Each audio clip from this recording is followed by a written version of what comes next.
Greetings. I'm afraid Lack the Watcher is not currently in command of this body right now. Instead, I am. Icky Thump. But if he were here, I'm sure he'd wish to give you a warning that the Dub Talk podcast may contain language and otherwise adult content that may not be suitable for younger audiences. Listener discretion is advised. Also, he would probably say that it is imperative that you know that this episode may contain spoilers for the Boogiepop and Others anime. It would perhaps be wise for you to go and watch the anime itself before you come and listen to the opinions of the Dub Talk crew. Finally, I'm sure he would want you to know that the opinions expressed are those of the individual participants and may not reflect the Dub Talk podcast as a whole, including which of my opinion, which is not available in this episode. Either way, I suppose he would want you to enjoy this.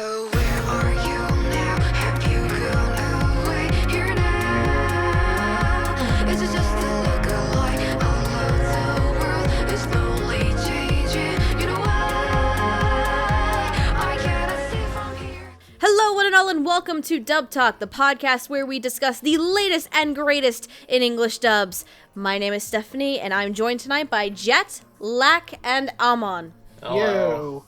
Hello. Y'all are so quiet. I'm sorry, I don't have anything witty right now. I was trying Nobody to is witty today? Yeah, I wanted to reference something, but I was like, I can't remember. I'm sorry, I don't have any appropriate Chuny puns for this, so... God damn it. My head, it's burning! Look out, it's a giant imaginary, kaiju. That's all I got. Zuragi! Oh, Lord. So with this cast of fools, you just know something spooky is on the horizon. And what may that be? Well, get your capes and fishing line ready. We're going to be discussing the English dub of the Winter 2019 series Boogiepop and Others, produced by Studio Madhouse and based on the Boogiepop light novel series. This series was actually created as the 20th anniversary of the original novel's release, and it's actually not the first time Boogiepop's story has been told, as there's another anime series from Madhouse that was produced in 2000, Boogiepop Phantom, as well as a live-action film in 2005. But if you're curious to know what this 2019 adaptation is all about, here's a quick little summary. There's an urban legend that children tell one another about a reaper that can release people from the pain they may be suffering. This angel of death has a name, Boogiepop, and the legends are true. Boogiepop is real. When a rash of disappearances involving female students breaks out of Shinyo Academy, the police and faculty assume they are just a bunch of runaways on their hands. But Nagi Kirima knows better. Something mysterious and foul is afoot. She's gone Sherlock Holmes, apparently. Anyway, tonight we're going to be covering the major players of the show, discussing performances and our thoughts on the dub along the way. We are not covering everyone. Yeah, definitely not too many characters. Also, I gotta miss a chance to make the quick joke during Seth's little synopsis. But basically, if you ever find yourself wondering, how did Chubios become a thing in anime? This show was probably responsible. God damn it! Or I guess the original novel should be being technical, but you know. True. Except split personality disorder is also thrown in here for shits and giggles. But more on that later. Anyway, are we ready to get this show on the road? I thought of something witty to say too late, damn it. Oh well. I mean, did you want to say it now? Was Boogiepop and Others, the favorite anime series of anyone who has ever owned or listened to OK Computer.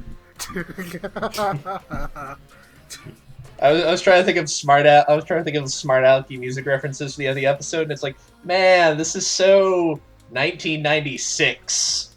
This is so clearly written by somebody who likes Radiohead and Smashing Pumpkins.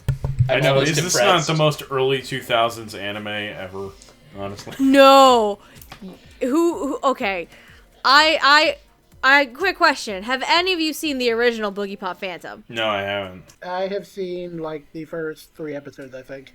I, watched a bunch of it on Tech TV back in the day, but I don't remember it very well, other than I had trouble understanding what was going on, because I was, 12 at the time, and not really watched enough things to understand something that's abstract yet. About to say, you're calling Boogiepop and Others 90s things. Go watch Boogiepop Phantom. Is it 2000 with a bullet? It kind of is, yes. Oh man, What It happened? has like the vignette style and the sepia tones. It's like, what the fuck is this? What And happened it's was even more confusing. a bunch of Japanese kids saw The Matrix and were like, they wanted to like, basically. it's like, You're hey, not hey, we can do that. You are not wrong. Anyway, we got to get our show on the road. We got too many characters. We are not covering every single one of them. But basically, we're going to try and cover some of the major characters. Because Boogiepop and Others is actually divided into 4 story arcs, adapting 4 of the light novels. So we're going to be covering majority of as many of the major characters from those individual stories as humanly possible. But we do have to start off with who was the madman directing it and who was the madman writing it. So we're going to do ADR director, assistant ADR director, and our script writers. We have 2. So we have something slightly spooky, something slightly psychological. Who are we going to get to direct this? Because he's directing. I was like, oh wow, I can't believe Zach Bolton's directing anime again. God, I wish. God, I wish. I miss Zach Bolton. He's a good director. Anyway, but no, we actually have, for our ADR director, we have Mike McFarland. Our assistant director, or basically you could say our lead director for episodes 10 through 13 specifically, which is the Boogiepop at Dawn story arc, we have Felicia Angiel. Our scriptwriters, the scriptwriter for the majority of the series is Clayton Browning, and for working with Felicia on Boogiepop at Dawn's story arc, we have Matt Shipman. Mike McFarland, you have probably heard his directing work for series such as Attack on Titan, Grimgar Ashes and Illusions, and Noragami. For Felicia Angiel, you've probably seen her assistant directive work with series such as Blood Blockade Battlefront, Zombieland Saga, and That Time I Got Reincarnated as a Slime. For Clayton Browning, you've seen his script work through series such as Hanabado, SSS as Gridman, and Con Collet. And as for Matt Shipman and his scriptwriting work, you have probably seen him write for shows such as New Game, The Morose Mononoke in Season 2, and Ace Attorney Season 2. We're just gonna kind of go off the rails and just pick people. I'm gonna go with Jet. Can you kind of just start giving us your thoughts on the directing and writing of the show? Oh, sure. So, Mike McFarland is one of my favorite dub directors, and while he's been largely stuck in Attack on Titan in Tokyo Ghoul Jail for the last, 4 or 5 years. For forever. It's nice whenever he gets to break away from the big franchises and do something, a little more low-key, but, also isn't an isekai. So, anyway, this is an ensemble show with a crazy, crazy amount of characters. And Mike had to juggle around a lot of different actors to make this work, and he had to give each of them their own very distinctive tone. Thankfully, like with his work on Cheeky, Mike manages to pull this off really well. There's a lot of really solid and interesting casting choices in here, and everyone sounds pretty distinct from each other. I especially appreciate that there's a pretty noticeable difference between how, the normal human characters sound and how the more abnormal or outright inhuman ones sound. Since it really helps to set the abnormal ones apart as the mysterious forces they're kind of supposed to be. Some actors in the ensemble sound a little better than others, and there were a couple here that I wasn't, super fond of. But on the whole, I thought Mike and Felicia did a pretty solid job on the directing front, and I was pretty happy with this. Script-wise, I don't have a whole ton to say, since this was pretty much a one-for-one translation of the Japanese script, which, yes, depending on your point to view on this show's prose could be a good or a bad thing. I mean, I guess it might seem a little odd to have, all the teen characters speaking in said prose, since, normal teens don't really talk that way. But almost none of these characters are really meant to be normal, and they are very much the kinds of self-indulgent teenagers and adults who would absolutely talk this way.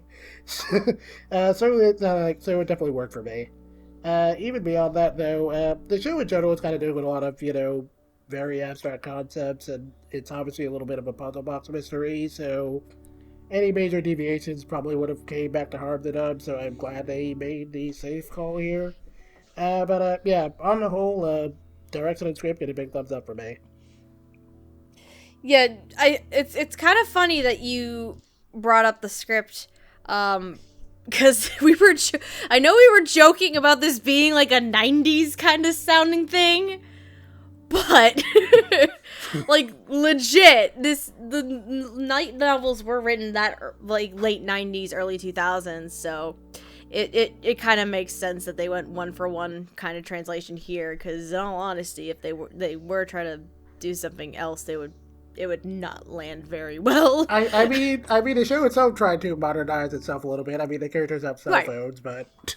Cell phones, we have a huge decked out high-tech computer that's in the moon temple, apparently. Stairway to heaven, everyone. Lack,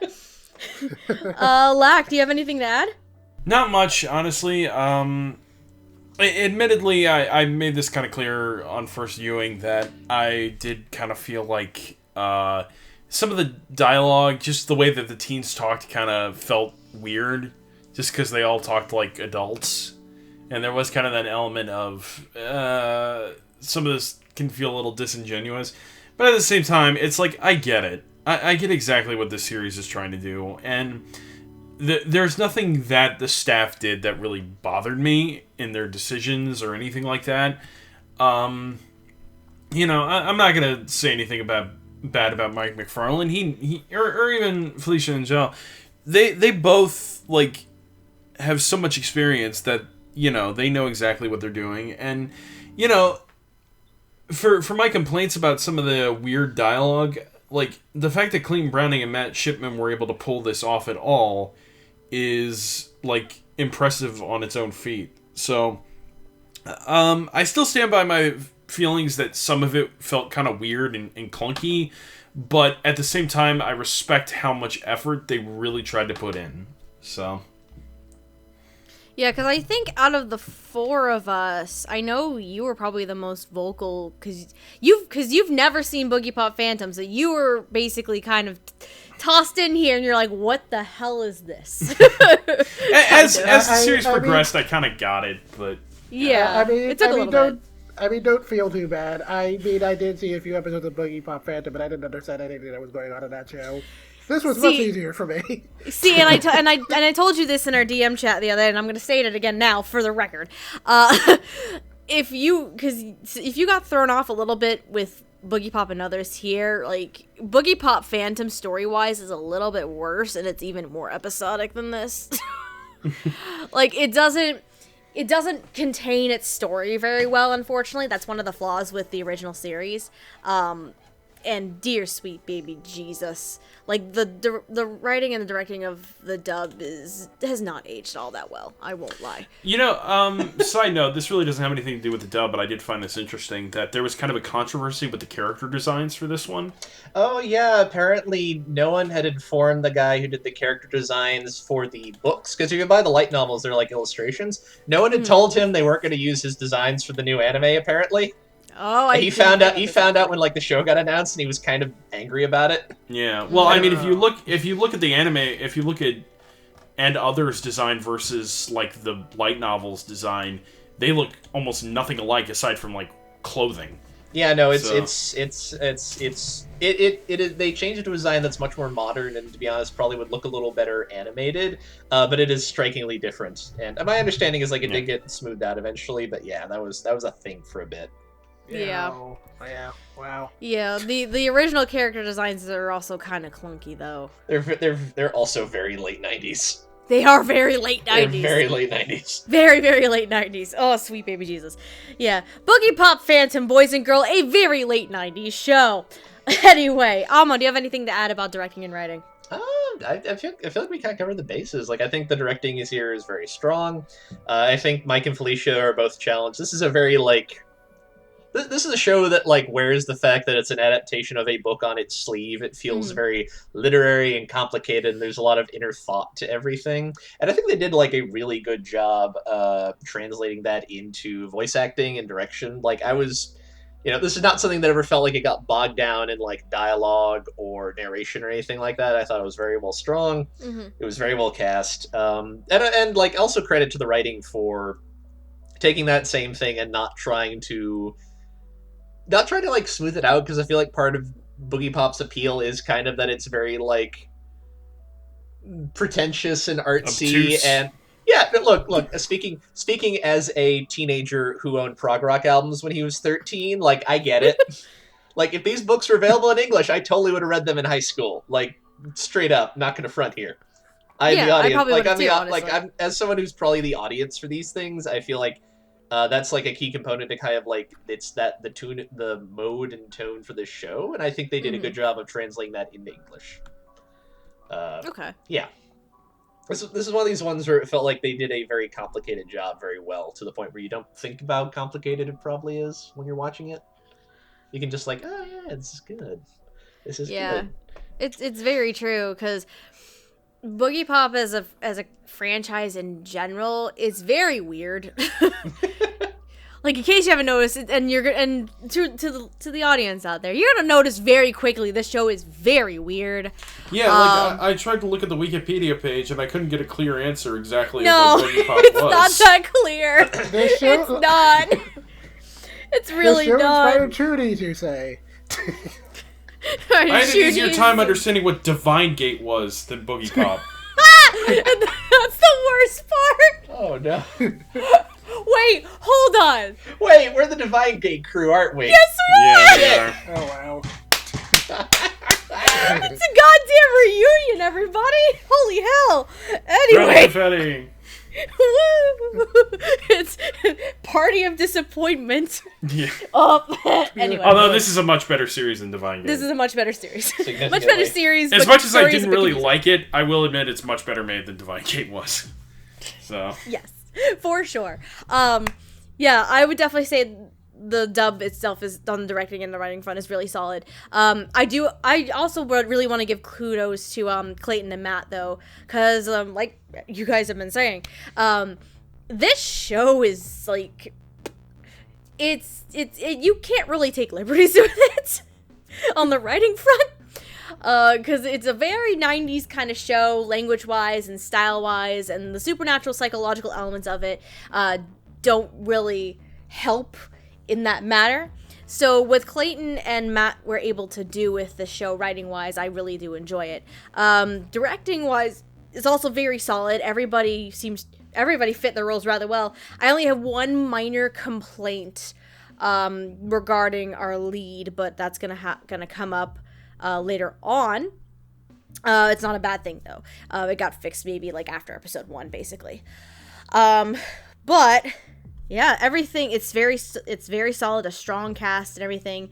Just minor flaws performance wise here or there, but I think it's very, very strong. I mean, Mike McFarland is known to give very, very strong efforts. So you can never say a bad thing about him. Really. All right, so I think we're good to move on to our first set of characters. So, like I was saying before, how we're going to be covering this, because there's a lot of goddamn characters, we're going to take the four stories that are in the show,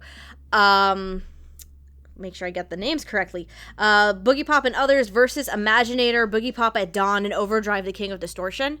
We're going to be separating them into their own sections and covering the major characters of those groups, and then later on we're going to be covering some of the very, very much more recurring characters and our two main characters of Boogiepop and Nagi Kirima at the end. So we're going to start going from the end of the show and moving backwards. We're going to start with the story Overdrive, the King of Distortion. This story is essentially this man named Taratsky names. This is going to be a night where Stephanie butchers names, boys and girls. Taratsky, he has passed away. He had this huge thing called the Moon Temple created, and on its grand opening day, people are visiting, but then something very, very strange happens. The place locks down while people are inside, and they start seeing very weird, they fall asleep through this loud Led Zeppelin type music, and they start having these dreams, and every single person having these dreams meets their King of Distortion, which is the main antagonist, so to speak, for this arc. So the four major characters we're going to be covering in this arc specifically, we're going to be covering Taratsky, we're going to be covering Kentaro Habara. Wow, he's one of the individuals stuck in the Moon Temple, and he also seems to be a computer genius. We have Makoto Hashizaka, who is a little boy who gets stuck in the Moon Temple, and his distortion is the huge kaiju thing that Lack so lovingly mentioned earlier. And we have Sakiko Michimoto. She is another individual stuck in the Moon Temple as well, and her distortion, her side story, her distortion involves the death of her childhood friend. So the 4 individuals we're going to be talking about who is in this arc specifically. As Tadatsuki, we have Christopher Waitcamp, who you have probably seen and heard him in series like as Lieutenant Sakuma from Joker Game, Susumu Kodai from Star Blazer, Space Battleship Yamato 2199 and 2202, and Hizamaru from Zoku Token Ranbu Hanamaru. As Kentaro, we have Eric Vale, who has been in series and played characters such as Phoenix Wright in the Ace Attorney anime series, Yuki-sama from both versions of Fruits Basket, and Izana Listeria from Snow White with the red hair. As Makoto, we have Alison Victorin, who has voiced characters such as Naru from Barakamon, Conan Edogawa from the Case Closed franchise, and QT from Space Dandy. And here's actually a kind of surprising twist. So as Sakiko Michimoto, we have Christina Kelly, who has been in series and has voiced many characters, but more on the Houston front. So she has been Mine from Akame ga Kill, Claudine Saijo from Review Starlight, and Hajime from Hamatora. Lack, could you kick us off with your thoughts on these performances? Okay, well, first things first, I was really confused because I thought Teratsuki was voiced by Eric Vale, too. Nope. That's no, Christopher Waitcamp. No, it was Waitcamp. Okay. Eric Vale's the dude with the hair. No, I knew that. That's why I was confused. Oh, you thought he played both? Yeah, I thought it was like a time jump kind of thing. No, it's not. I was like, oh, so Habara is like, he's like in 3 different he's like 3 different versions of himself in like the tower or something like that. That's what I took away from what I was... no, Taratsuki is his own thing, like... Okay, I mean, like, I don't want to, go into the other arcs too much until we get to them, but I did notice Taratsuki was actually, like, briefly mentioned in Boogiepop and Dawn, and then he showed up here. Yeah, he's brought up in Boogiepop and Dawn, but yeah, he kind of becomes a central character. First of all, you're making this story more complicated than it actually is. I know, apparently I don't think it's that smart. It's not that smart. But yeah, a big thing that kind of pops up a few times in the show in general, and it pops up in this arc too, is this organization of some sorts called the Toa Group, who I don't know what the fuck they're doing. They do a lot of things. Yeah, we never even see the Toa Group. Yeah, it's something human evolution. Pretty much, yes. And their Toa Group is going to be... muckety boogeymen. Pretty much. And the Toa Group is pretty much going to be popping up at least somewhere along the lines in each of these arcs. In this case, they basically... I believe, if I remember correctly, Taratsuki worked with them on several projects. And then, basically, it sounds like he was murdered. Yeah, basically... He's kind of murdered. Yeah, I think, like, he was a synthetic human they made to, like, I guess, infiltrate businesses and stuff, but he got too powerful, so he got the boot. Yep. So Blade Runner. Blade Runner. And we're gonna go back to Blade Runner soon anyway. But Lack, continue, though, okay? Okay, well, regarding Taratsuki and Habara, they both gave really good performances. I think they were well cast. I think they fit their roles really well. Eric Vale is great in these kind of roles. These are kind of the roles he thrives in. And in spite of my confusion of who was playing Taratsuki, Christopher Waitcamp did a great job. He had he was interesting. Like his almost monotone kind of performance was actually really interesting for the role. I actually really liked Alison Victorin as Hashizaka, just because I like the energy she brought to the character. I like that, she played him kind of as a brat, but he wasn't too insufferable to the, there was like, he felt like an actual kid, and I appreciated that. I gotta remember, I gotta admit, I don't remember who Sakiko is. She was the girl who was grieving over her. Oh, yeah. Okay. Yeah. No, she was good. We don't really see much of her, except at the beginning, at the end, as far as I remember, right? Am I wrong? It's kind of sporadic. We see her in the beginning. We have her one. There's one episode that has a good amount of time spent with her, in her distortion, with the King of Distortion and her friend. What was it? Hana? Okay, honestly, I don't remember. Obviously, I don't remember the friend's I don't name. remember the girl's name, but she was voiced by Leah Clark, actually, I believe. Hinako, I believe. Hinako, yes, Hina. But yeah, and then we have her kind of towards the end, and she also kind of does a goof and locks fucking Kentaro and one of our other characters that we'll get to later, in the fucking mannequin room. Because she's just like, I want to go back to sleep. I gotta go back. Because what tower doesn't have a weird mannequin basement? Because reasons. That's how. What, your tower doesn't have a mannequin basement? Well, usually the reasons is because whoever built it's a serial killer. But oddly enough, that is not the case here. But it's still just as weird. But I thought all the performances were really strong. I honestly think this cast had more personality than most of the other casts. Really? Okay. Yeah, I mean, I don't know how you guys feel about that, but I would say that these characters, in spite of me forgetting one of them, but when I saw her, I was like, oh yeah, her. I do think this was one of the more memorable casts of the crew, and I think the performances helped that a little bit. Mm-hmm. So that's kind of what I'll say on it. I kind of actually, now you say that, I have to agree with you a little bit. It seems, in terms of, like, energy, this cast is one of the more lively ones. Because I think probably because ironic because all of them were mostly asleep. Yeah, I think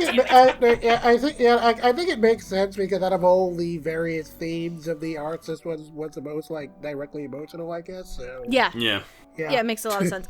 And I mean, like, there's a couple other, like, there's another arc that we're gonna discuss shortly that, like, at least 2 out of 3 characters we're gonna talk about are also synthetic humans, and then we have.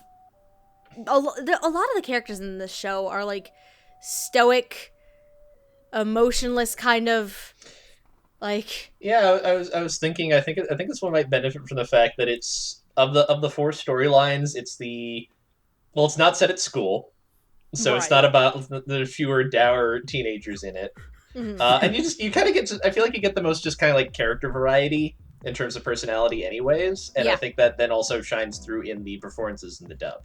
Yeah, and I think it also benefited because there's at least 3 characters that recur throughout the show that actually do come up again in this story arc, and they actually have a lot more energy and life to them in this arc compared to when we first get introduced to them too. Actually. Oh yeah, definitely. Anybody else want to add in anything? Like any other points? No, I didn't really have notes for anyone except for Christina Kelly as Sakiko, actually. Okay. But, I really enjoyed her. It's been a little while since the last time I heard Christina Kelly. I mean, I mostly just remember her as Mine in a comic got killed. Mm-hmm. But I've enjoyed her in a lot of the stuff I heard her in, and I thought she did a really solid job here. I mean, while a lot of the characters in the King of Distortion arc are kind of carried around a lot of personal baggage, since, you know, that's kind of the theme of the arc, I guess. Yes. I felt that Sakiko's character kind of best exemplified that, since, you know, she's carrying around the guilt of having hurt her closest friend and, you know, never being able to mend things with her before she passed away.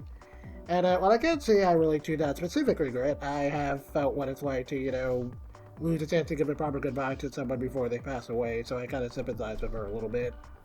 And I thought Christina did a really good job of portraying that mix of emotions. And while, you know, she plays Sakiko as being maybe a little aloof during her introduction, it doesn't take too long to see just how much of a mess she is underneath, and Christina really sold me on her confession to the King of Distortion on how much she really feels like she doesn't deserve to live while her friend didn't.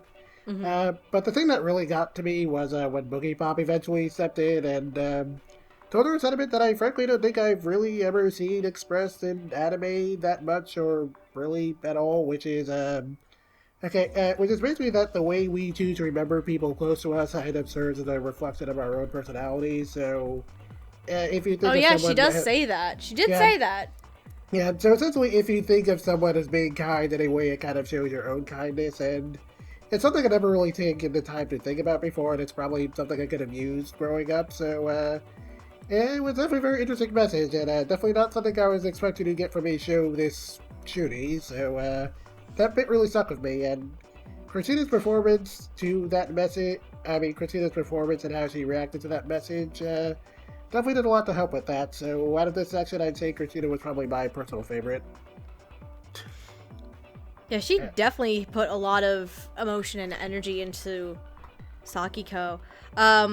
What's also very interesting, and I actually want to go back to Tadatsuki for a second here in Way Camp. We know he's a synthetic human, and he's very stoic and emotionless, and yet he's still able to put some amount of life into that character. Like, you guys noticed that too, right? Oh no, definitely. Like, Yeah, I didn't have like notes on it, but I did like his scene with Makoto's mother. I don't remember who was playing her, but I really liked their interactions. I thought that was really neat. Oh, sweet lord, who was Makoto's mother? Now I gotta remember that. Hold on. Keep talking, I'll figure it out. Yeah, I really liked that. Yeah, I really liked that whole exchange. Yeah, that was another one, like past regrets regarding like what could have been. And I thought that whole dynamic was really interesting in the way he kind of bounced off of her. Oh, what was the mom's name? Shizuka. Shizuka. Ah, Shizuka Hashizaka is Tabitha Ray. There we go. Oh, okay. Oh, I didn't even realize that actually now that I read them. I'm like, wait, hold on. The fuck? That's not Tabitha Ray. Hold on a sec. Damn, okay. That's unrecognizable then. Holy shit. I feel like this is a show where a lot of people got to kind of stretch their range a little bit and voice characters they don't usually. Yeah, absolutely. Like, if you had not told me that was Christopher Waycamp, I probably would not have guessed it, because that's not a character I'm used to hearing him play. But he's great at it. Yeah. Yeah. And then Allison Victorin's a little adorable shit. Zaragi! Now he just wants to meet his dad, which he thinks is a giant monster for some reason. That flashback scene where he's drawing the monster and the teachers are overlooking, like, oh. It's like an oh shit moment. It's like, oh no. Oh god. Anything else to add for this section, you guys think, or? Try to think. Nah, I pretty much said everything I was gonna say, honestly.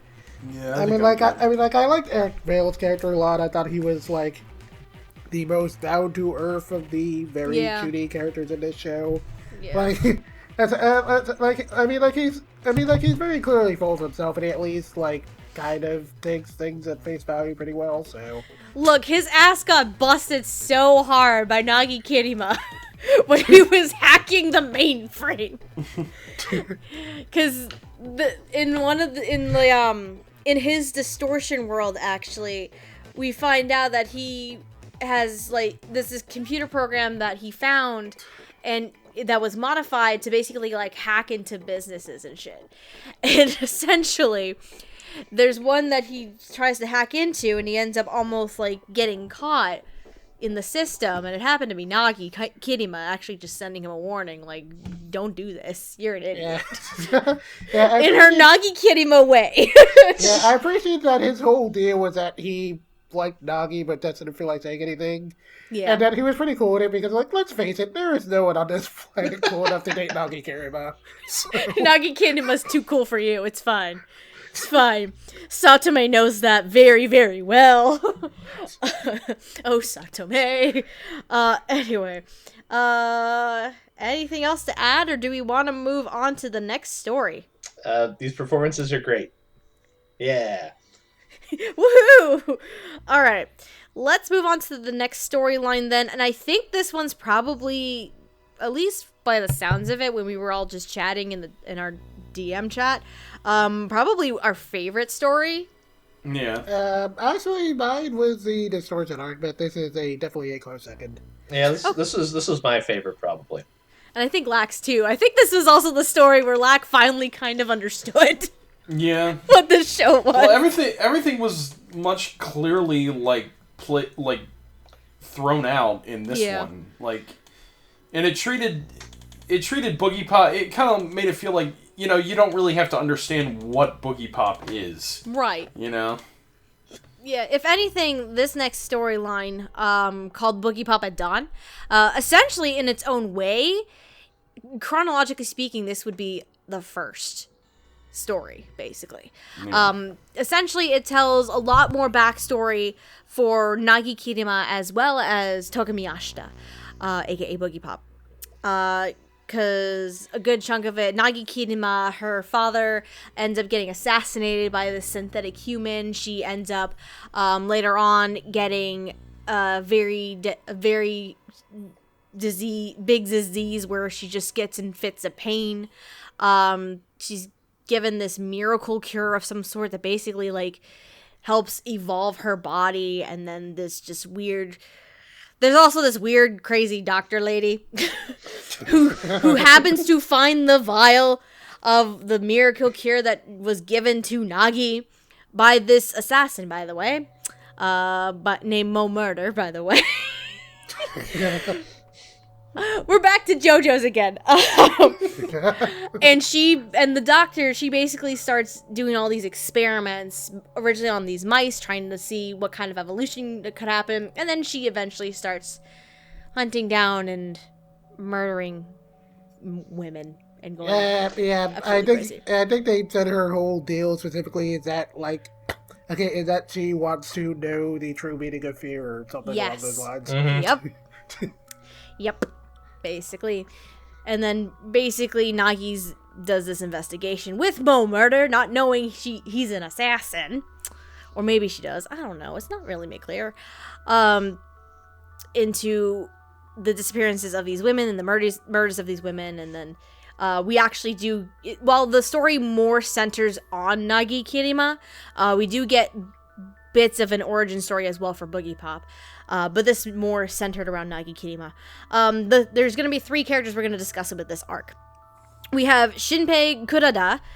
He is a detective investigator. He's on the case, except he dies after 1 episode. He's also known, though, as the Scarecrow. He's actually one of those synthetic humans from the Toa group that employ him and make him do investigations. But he also gets assassinated by another character named Mo Murder, who also takes on the guise of a man named Sasaki, he's not a journalist. What the fuck is he? He was some, his cover is working for some food organization or some baloney, isn't it? I think so. I just remember he did a really cool run, and that was kind of it. Pretty much. And then we're also going to talk about our actual main antagonist of this arc, Dr. Makiko Kusugi. She's actually Nagi's physician while she's at her stay at the hospital during her wonderful sickness. And she basically loses her goddamn mind. And turns into, I don't know what the fuck she turns into, basically. Did she take... My question is, because we never see her actually take it, did she take the drugs? Did she just, become a superhuman? Okay, this is the critical question of, did Araki put the mask on? Which, of course he did. Kind of, yes. So the individuals who are voicing these characters, as Detective Kuroda, we have Mr. J. Michael Tatum, who has played characters such as Isaac Dean from Baccano, Butch Cassidy from Drifters, and William from Romeo x Juliet. As Mo Murder, we have Mr. Aaron Roberts, who has voiced characters for series like Barbaro, in 91 Days, Klaus Lunette from Black Clover, and Lacus Welt from Seraph of the End. And as Dr. Kisagi, we have Lydia McKay, who has played characters such as Madame Red from the Black Butler franchise, Katarina from Trinity Blood, and Trisha Elric from Fullmetal Alchemist. Amon, would you kick us off with this run? Sure. Yeah, I enjoyed these performances a lot. I'm gonna start with Tatum because I really liked Scarecrow. I thought he was really interesting. I'm always a sucker for a good PI story, and like any good PI story, he dies like a chump at the end. But he's a noble chump. He gets to die happy.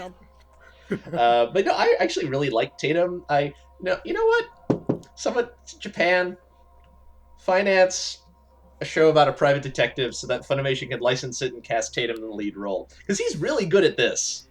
He has so the voice for this kind of character, and it occurs to me like this is the exact kind of character that doesn't actually show up in anime very much, and so Tatum can't voice him, which is a shame. I had so much fun listening to him in this episode. The last I can think of is Darker Than Black. Yeah, and he's not in that. He's not in that. I was trying to go because there was a detective in that show, but that was Chris Sabat, I think. Yeah, but like I really enjoyed him in here. He might. I'm not quite sure he's like my favorite performance in the show period, but I feel like he's up there. He was a really fun character to be with for a whole episode, and I thought you go.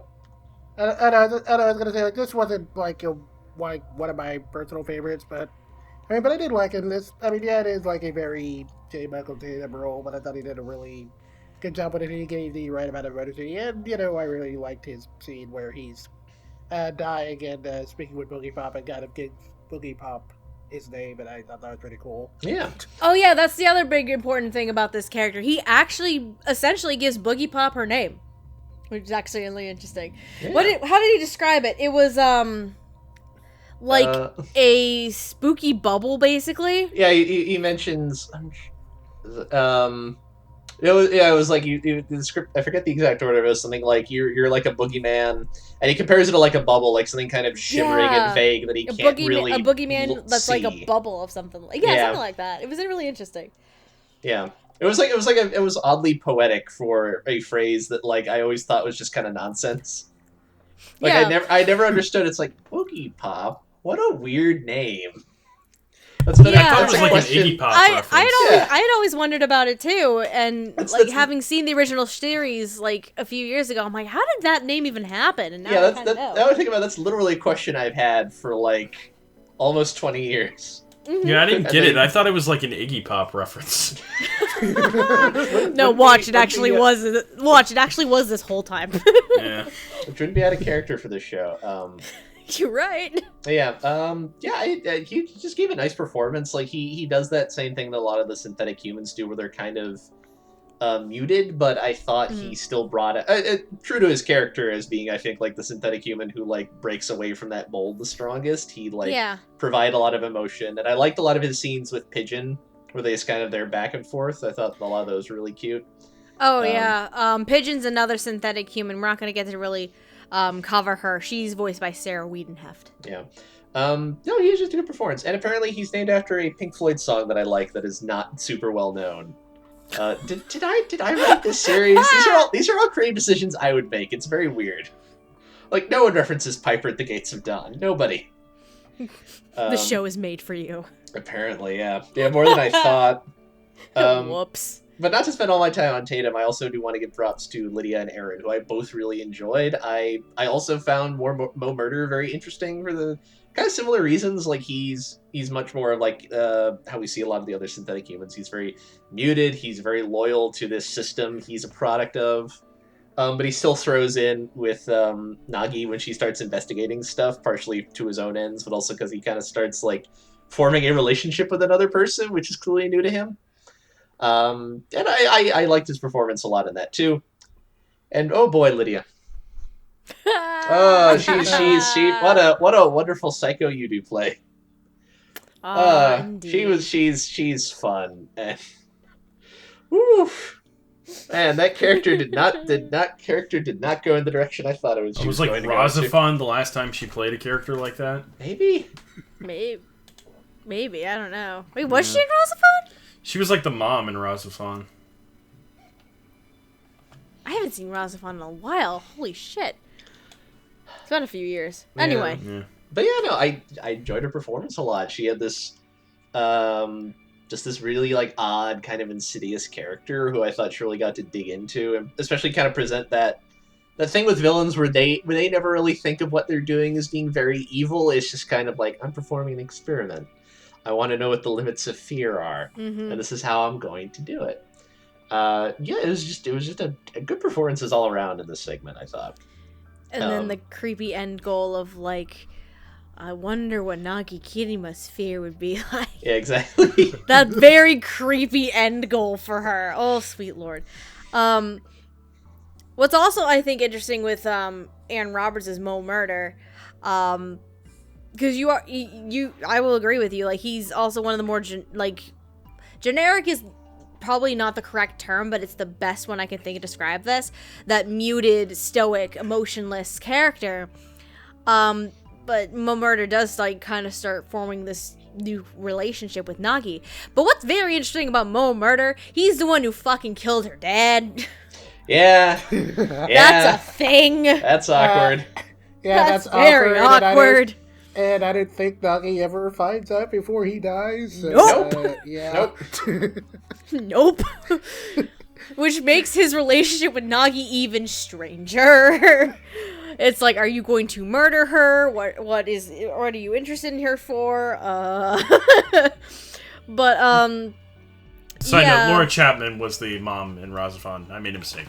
Oh, okay. I was like, wait a second, hold on. It's like, that's ADV. Lydia Mackey didn't do ADV. Anyway, but yeah, I really do like Aaron as Mo Murder as well, for his stoicism and then questioning he kind of questions his own missions and what his purpose actually is, which while that's a generic like character through line, it actually is done very well through Aaron.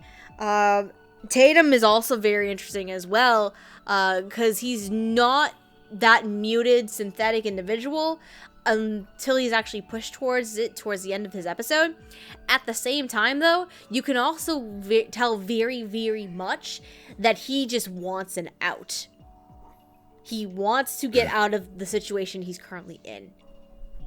Like, he's also a hitman for the Toa group, but he also uses this cover of like a private detective as well as his like quote unquote day job.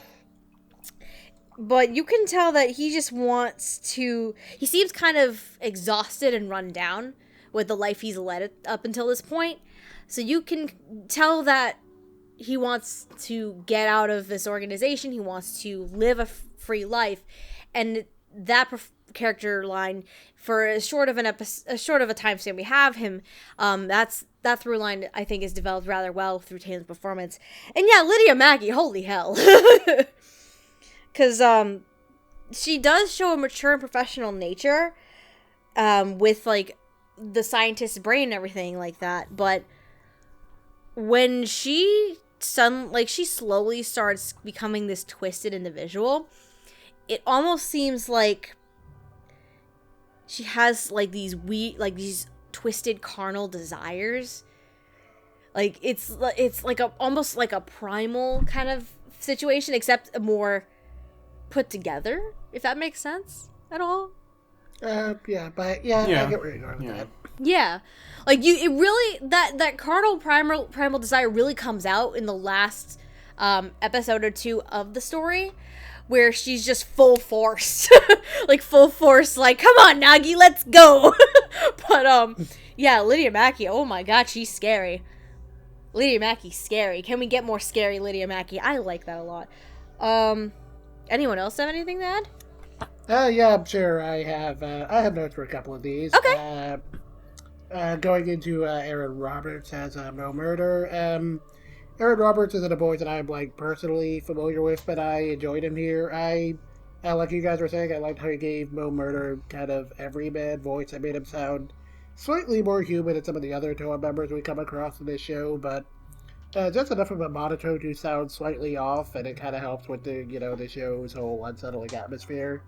And when we first met his character at the beginning of the arc, I kind of figured he wasn't going to have too much purpose beyond killing Nagi's dad, but as we said before, this is an ensemble show, so turns out he actually was pretty important. Yes. And, he and Nagi team up to solve the mysteries surrounding Dr. Kisagi. And I like the very weird couple dynamic he and Nagi had. And I liked how Aaron's subdued voice kind of played off of the more expressive and charismatic tone of Nagi's actress. And I thought they were a pretty solid duo for the brief time they were together on screen. Again, it is a little weird in the grand scheme of things that Nagi kind of more or less teams up with her dad's killer, but it is what it is, I guess. And I definitely liked Aaron's dying moments where Nagi kind of tells him that he's too kind to ever willingly kill people of his own free will, which is a little interesting, given how much of his arc was about him kind of discovering his own sense of purpose. And I thought that was pretty interesting, and it kind of helped him, to kind of come a little more to terms with some of the things he had to do for the Toa organization. And, I dug his performance. But what I really, really liked out of this arc was definitely Lydia Maki as Dr. Kisagi. Like another character we're going to be covering later, this is another normal human turned psycho killer. And Lydia Our other psycho killer, the teenage psycho killer. I wasn't even talking about that one. Oh! You're talking about teacher psycho killer, aren't you? Yes, I'm talking about teacher Got it. psycho We'll killer. talk about him next. So much murder in this show. Yeah. Everybody just wants to kill. Yep. So when we first meet the good doctor, she's fairly normal sounding, and while Lydia's naturally deep voice makes her stand out almost immediately, she still comes off as unassuming enough that you wouldn't, immediately peg her as the bad guy, but as the arc picks up and Dr. Kisagi begins to change after finding a drug to save Nagi, Lydia's performance starts to sound more and more unhinged, and while she's still able to wear a mask of sanity where she needs to, there's always a thinly veiled layer of menace in her tone that comes off as pretty creepy.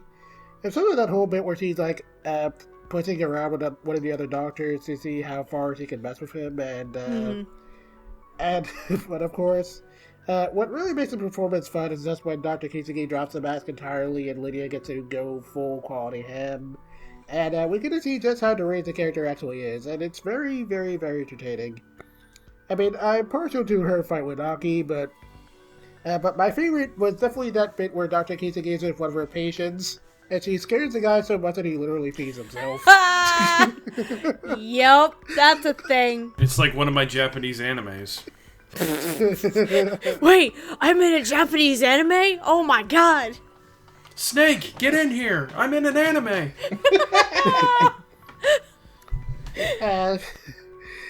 So yeah, on the whole, I thought Lydia had a lot of fun with this one. She did a really good job of making Dr. Kisagi sound like a really entertaining villain, and good performance.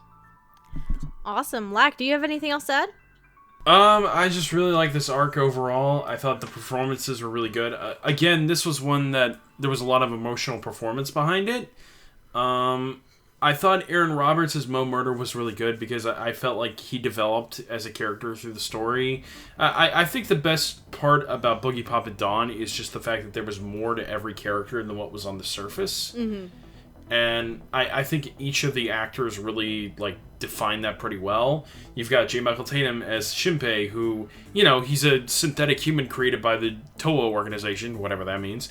But at the same time, he really feels like a real person with real wants and desires. You've got Makiko, who, she plays the persona of this caring psychiatrist, this psychologist, and she's actually a psychopath. And you've got Mo Murder, who is a hired killer, but he kind of realizes that, there is more to him as the story goes on. Mm-hmm. And I think that's what really was strong about Boogiepop and Dawn, was just that there was more to the characters than just what we saw from the beginning. So. Yeah.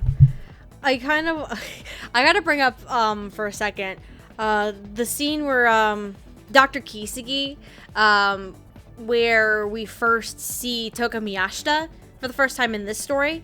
Because her mom decides she's terrible, she's sick, she has a split personality, and she forces her to go see Dr. Kisagi.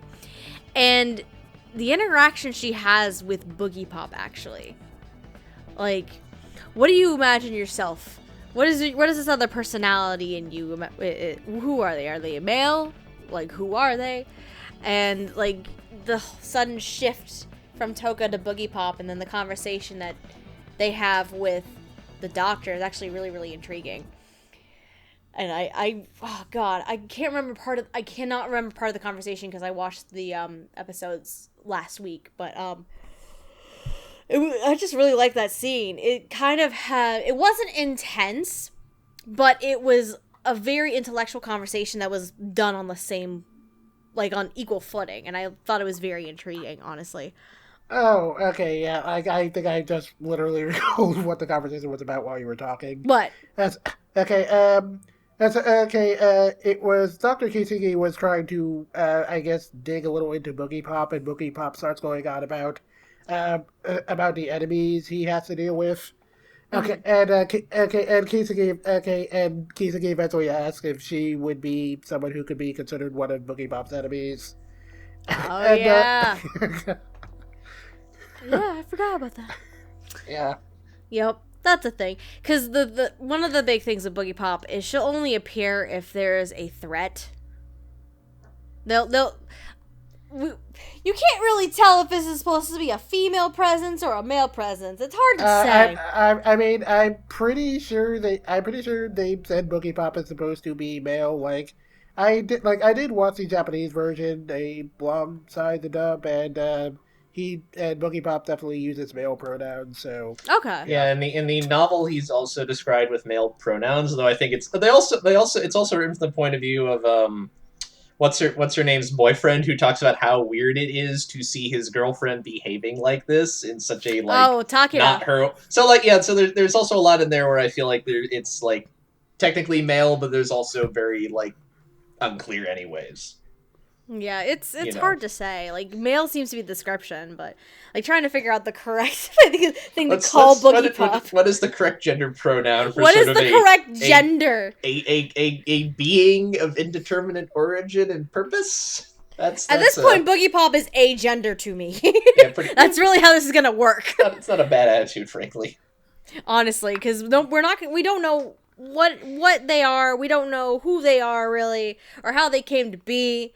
We don't know if it's a split personality or, Chinibyo fucking horse shit. We don't even know if it actually is, a living being or just some ethereal, being. So. Yeah, we don't, because it's very...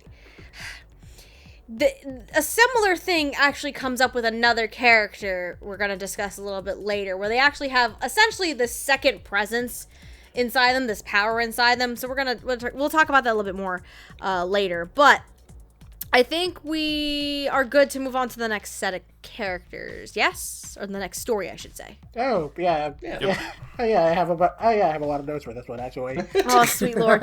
And this is actually the largest grouping we're gonna have.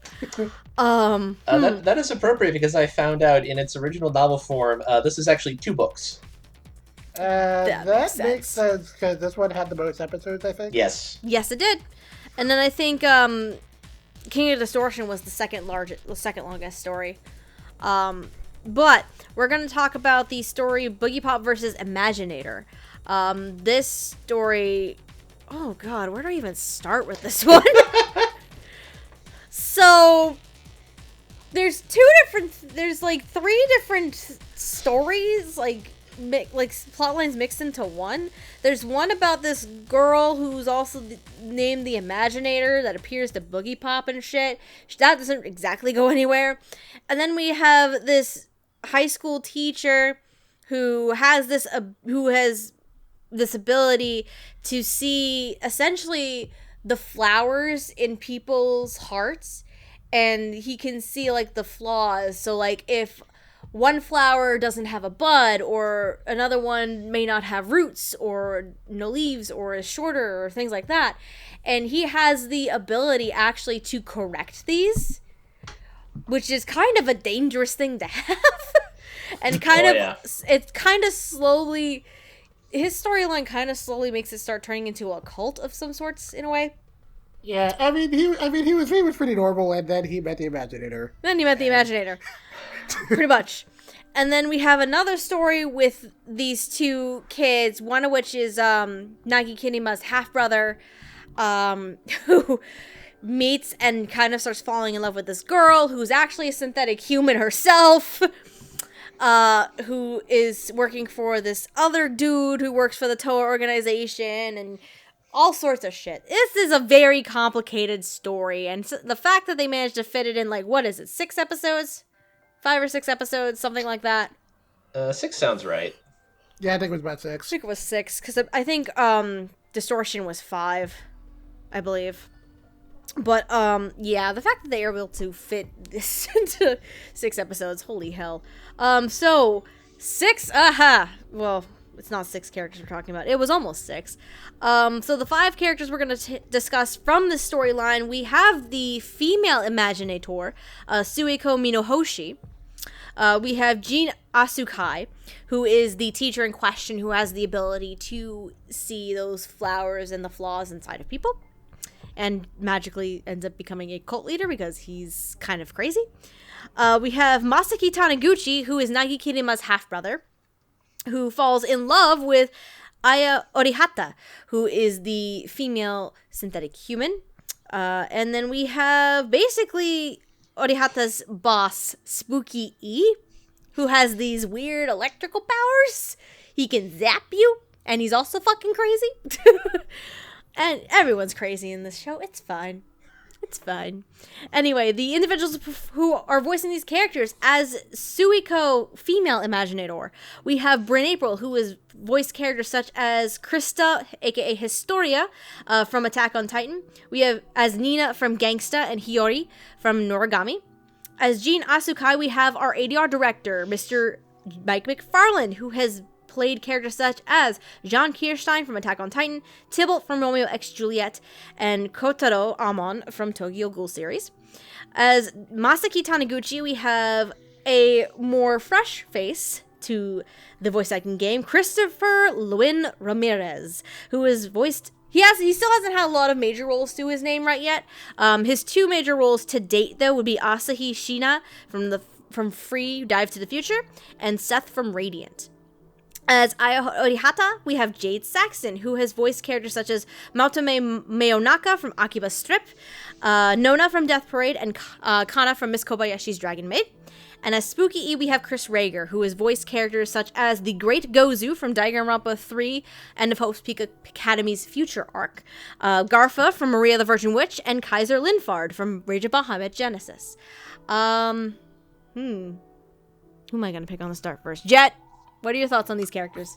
Okay, so I'll start with Jin. So Mike McFarland is usually almost always somewhere in the stuff he directs, and while this wasn't quite where I would have pegged him, he does a very solid job here. When we first meet Jin, he's fairly well-intentioned, if a little unusual, and Mike's tone reflects that he basically makes him sound like a concerned teacher looking out for the well-being of his students. But however, when he encounters the Imaginator and slowly starts seeing the potential for his powers, he starts to take in a more and more detached tone, and by the time we get to the end of the arc, he sounds almost emotionless as he prepares to enact his plan to awaken the potential of humanity, I guess. It was a pretty interesting shift. This certainly isn't the first time I've seen Mike McFarland in a villain role, and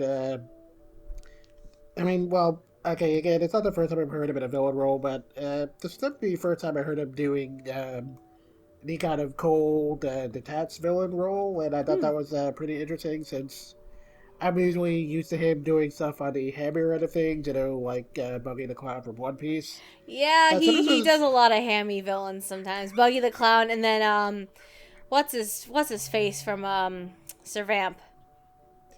I don't remember his character from Sir Vamp, but I just remember how he sounded. Yeah, I do too. It's basically Buggy the Clown. That's basically how I describe it. Yeah, so yeah, this was definitely interesting. It wasn't one of my favorite performances in the ensemble, but it was definitely nice to see Mike doing something different. What was one of my favorite performances in the ensemble was Bryn April as the Imaginator. And that one was definitely a very surreal experience for me, because it has been a little bit since the last time I've listened to her in a major role, but I'm used to her sounding, typically very high pitch and, playing either very hyperactive or very shy characters.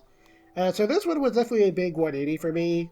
The voice she gives the Imaginator is definitely a lot deeper than pretty much anything else I've heard her do, and it has a very eerie quality to it that makes the Imaginator sound equal parts hypnotic and unsettling. And she definitely had me on the edge of my seat for almost every time she spoke, honestly. And although, again, the voice itself doesn't really sound like something that would belong to a high schooler, it totally sounds like it would belong to, whatever the heck the Imaginator is supposed to be.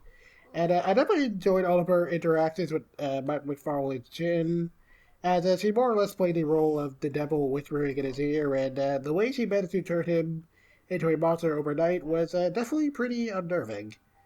I mean, I will say that out of all the arcs villains, the Imaginator was the only one whose deal I didn't, totally get, but it seems that the Imaginator is probably a recurring antagonist, so I guess maybe she pops up more later. I don't know.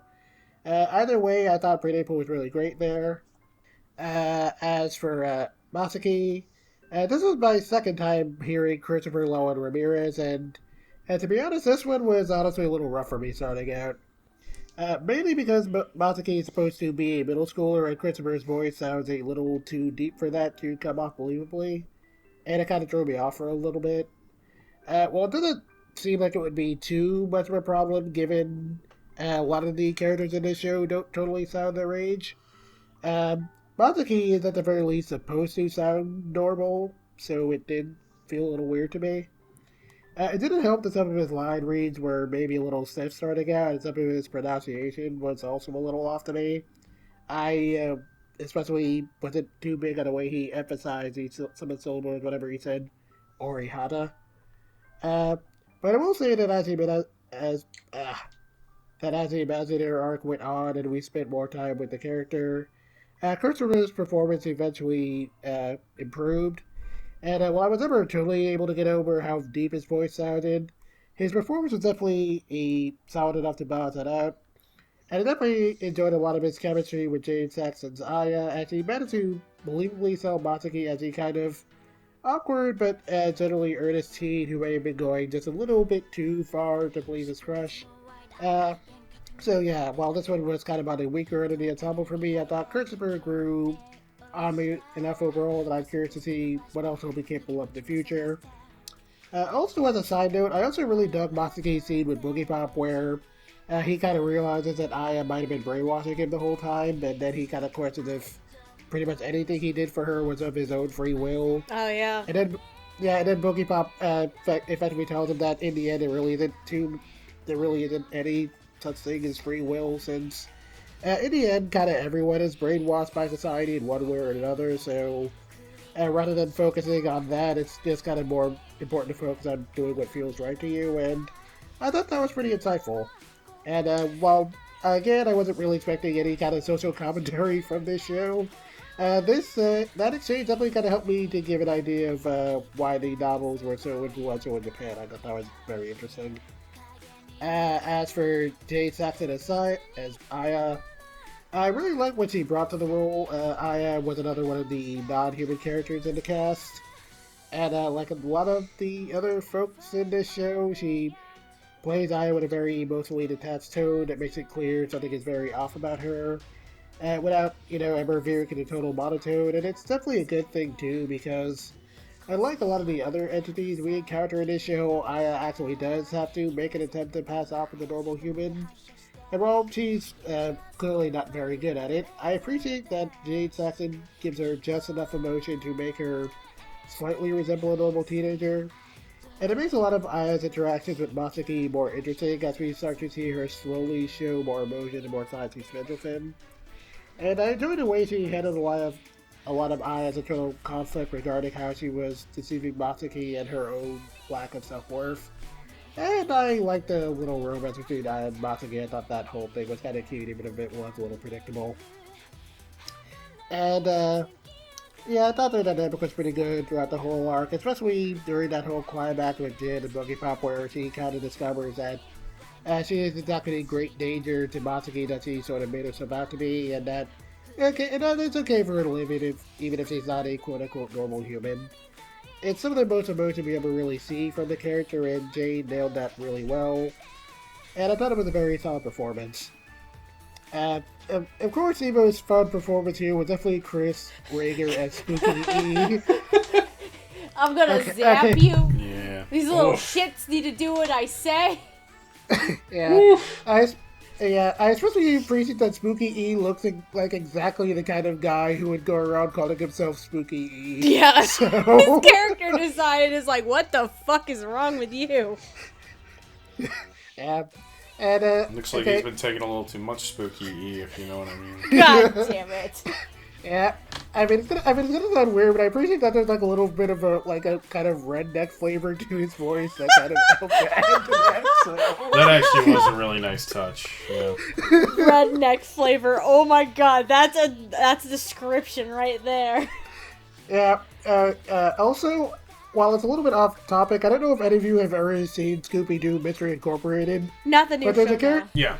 Yeah, but there's a character in that show who calls himself Mr. E, and Spooky E looks almost exactly like him. That's actually funny. I don't know if that was a reference or not. Yeah, like literally the only difference is that guy has black hair and Spooky E is blonde. Yeah. Otherwise, it's almost the exact And same character Lewis design. Black isn't voicing Spooky E, so... Yeah, yeah. So it makes me wonder if someone on this show was maybe a fan of that. I don't know. Oh my god, now I gotta look this shit up. Hold on. I have learned something truly amazing. What? Would you Spooky E is a reference to something. Would you like to know what Spooky E is a reference to? Oh my god, Mr. E does look a lot like Spooky E. Holy hell! Sorry, continue. All right. So, well, here's a fun fact. You may note that the theme park, the climax of this arc takes place at, is called Paisley Park. Yes. And that which is a Prince reference. Yes, that is the name of Prince's home studio. Spooky E is an evil alternate personality that Prince claimed helped him make one of his less well-received albums in the early 90s. That is amazing. That's Spooky Electric is what he's called. And he helped make the Black Album, which was Prince's possibly ill-advised attempt to get back into the early 90s R&B scene after not really being a part of it for a while. Yeah. Jesus Christ. Wow, This show. Oh, wow. Yeah, Was that when he was the symbol? Yes. If not then, that he became the symbol right after that. Okay, Yeah, alright. man. And that just reminded me of what probably my single favorite line from this show is. Uh-huh. I'm going to zap these zombies with my spooky electric powers. Oh my god. If that An was OG said Dragon on, Ball Z line. if that was done on purpose. You know what I like about Bravo. this show? It's serious, but not so much that it can't be a little knowingly goofy, and I like that.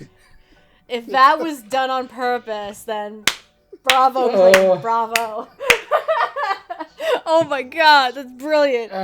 Anyway. So anyway, getting back to Chris Rager, I thought he brought the right level of nastiness to his performance, and he did a great job of making Spooky E sound gruff and over the top without ever getting too cartoony with it. And he really made me want to see this character get punched in the face, and while his eventual comeuppance isn't super extreme, I appreciated how much Chris Rager's tone softened up when Jade eventually took control of old Spooky E here. And while there wasn't a whole ton of depth to this character in the end, I was very entertained by him. And Chris Rager's performance definitely helped in that, so I was very happy here.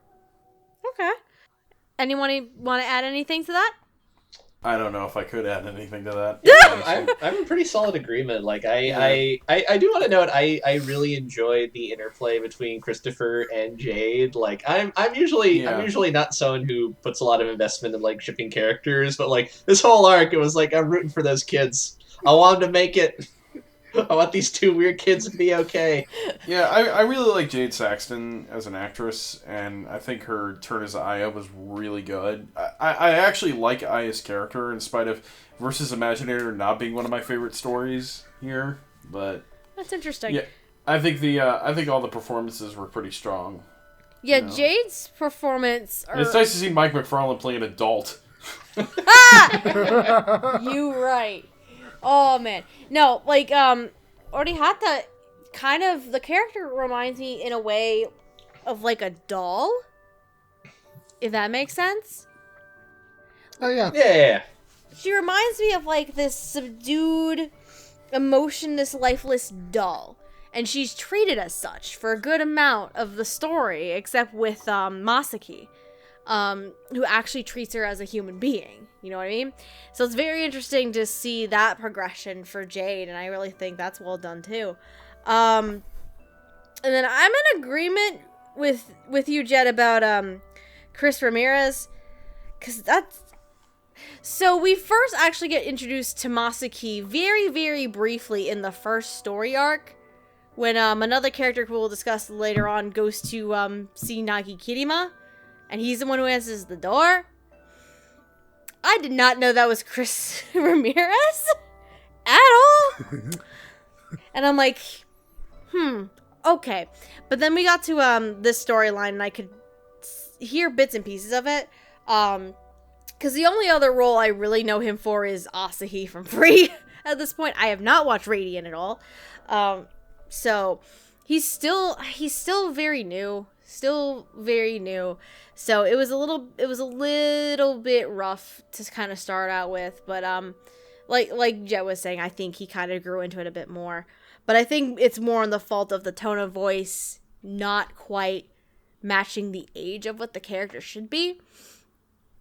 But he did really well later, eventually, a little later on, once he got the chance to kind of develop the character a bit more. Yeah, Spooky E is also fun. His spooky electric powers. I'm sorry. I'm done with that. Oh my god. Sweet lord. I always feel a little bad. I always feel like Chris Rager keeps playing, like, gross villains really well. And I always feel a little terrible, because, like, he's really good at it. I don't want people to think, like, that I like he's a good actor. I think he seems like a very nice man. But he plays creeps so good. I mean, you want to know who's not a creep? Principal Asano. Yeah. He's just some evil, sadistic man. And it's brilliant. Who also is not a creep? Kaiser from Bridge of Bahamut. He's just ham. Anyway. What else? What else? Yeah, I also actually really liked Bren as well. It's very, like Jeb was saying, it's a lower register of voice, tone of voice that we normally hear her, but it also has a lot of subtlety to it, and you can like tell there's like manipulative tones and things in there, especially with her interaction with Jin, and I thought that was very intriguing, rather well done. And damn it, Mike. Why you gotta be the crazy one? One of the crazy ones. I just imagining Mike McFarlane, like, you know, in prep for like casting people, just reading the script for the first episode of this, being like, yeah, I want to play this guy. This guy seems off-putting. Yeah, let's play him. I want to be this one. Like, why not? That's how you do get shit done. So it's always that fun game. Who does the director cast themselves in their show? And what does that say about them? No, but Jean is actually really interesting, because I think this one also took me a little bit for me to get into. Like, I don't know why it did. It's hard to explain why it took me a little bit for me to really get into Mike as Jean. I don't know if maybe it was the tone of voice or the performance itself that was a little bit off-putting to me at first. But as the story went on, and as we saw Jean like slowly develop into this antagonistic role of but more of the quote-unquote savior of humanity and all this fun stuff, like once we really started kind of see him grow into that a bit more, I think he actually really got to have fun with it and really grow into it. Anybody else have anything they want to add? I learned more stupid trivia I can share with you. What do you got? So Aya also has like an alternate name she uses when she's being a synthetic human, which is Camille. This is also a Prince reference. No, there's a story. There's a story behind this one. Prince used to have proteges he'd sort of help their careers with occasionally. And at some point he basically decided he was going to make a fake female protege named Camille, which was just going to be Prince, except they just changed the recording so his voice was pitched up. Oh my god. And then they were going to release this as Camille and have some model on the cover, but it was just going to be Prince. Wow. Oh my god. I don't know if you knew this. Prince is a weird dude. I love him to death, but he was a very odd man. The more you know. That's interesting. I actually did have notes on Molly Rudak as Kotoway because I actually did think we were covering her. Yeah, I know. For time's sake, though, we're not. For time's sake, I figured we could just. I'm sorry, Mallory, you're fantastic. We're almost at the hour and a half mark. And we still have at least 2 big sections plus 2 individual characters. So this is why I had to cut fingers at this point. Anyway, if nobody else has anything to add for this storyline, or we good to move on? Nope. I think I'm good. Yeah. Okay. Then we're going to move on to the first story of the entire series, the actual Boogiepop and Others storyline. This story involves an alien, a synthetic copy of an alien, and this teenager who has a plot to just fucking destroy the world, in a sense, by killing people and creating slaves. So your typical Edward teenager then. And keep in mind, this is the first arc of the anime. Yes. and this arc also it's also very interesting because one of these characters is actually very, very prevalent in the original Boogiepop Phantom series too, but we'll get to him in a second. Actually, we'll get to him right now. The characters we're going to discuss in this story. We have Masami Saotome, who is a teenager who's in high school. He actually meets this otherworldly being called the Manticore, who can basically I don't know what they can exactly do, really. They can create drugs and kill people and take their forms and shit. They're a man-eater. I just remember the Manticore's whole deal was that it is a clone of the other being called Echoes, and it wants to establish itself as the original, I guess. Yeah, pretty much. And the Manticore ends up teaming up with Saotome, with this plot to create slaves and to basically rule the world as a dynamic duo. We also have, as Jet actually mentioned, we actually have Echoes, who is the original.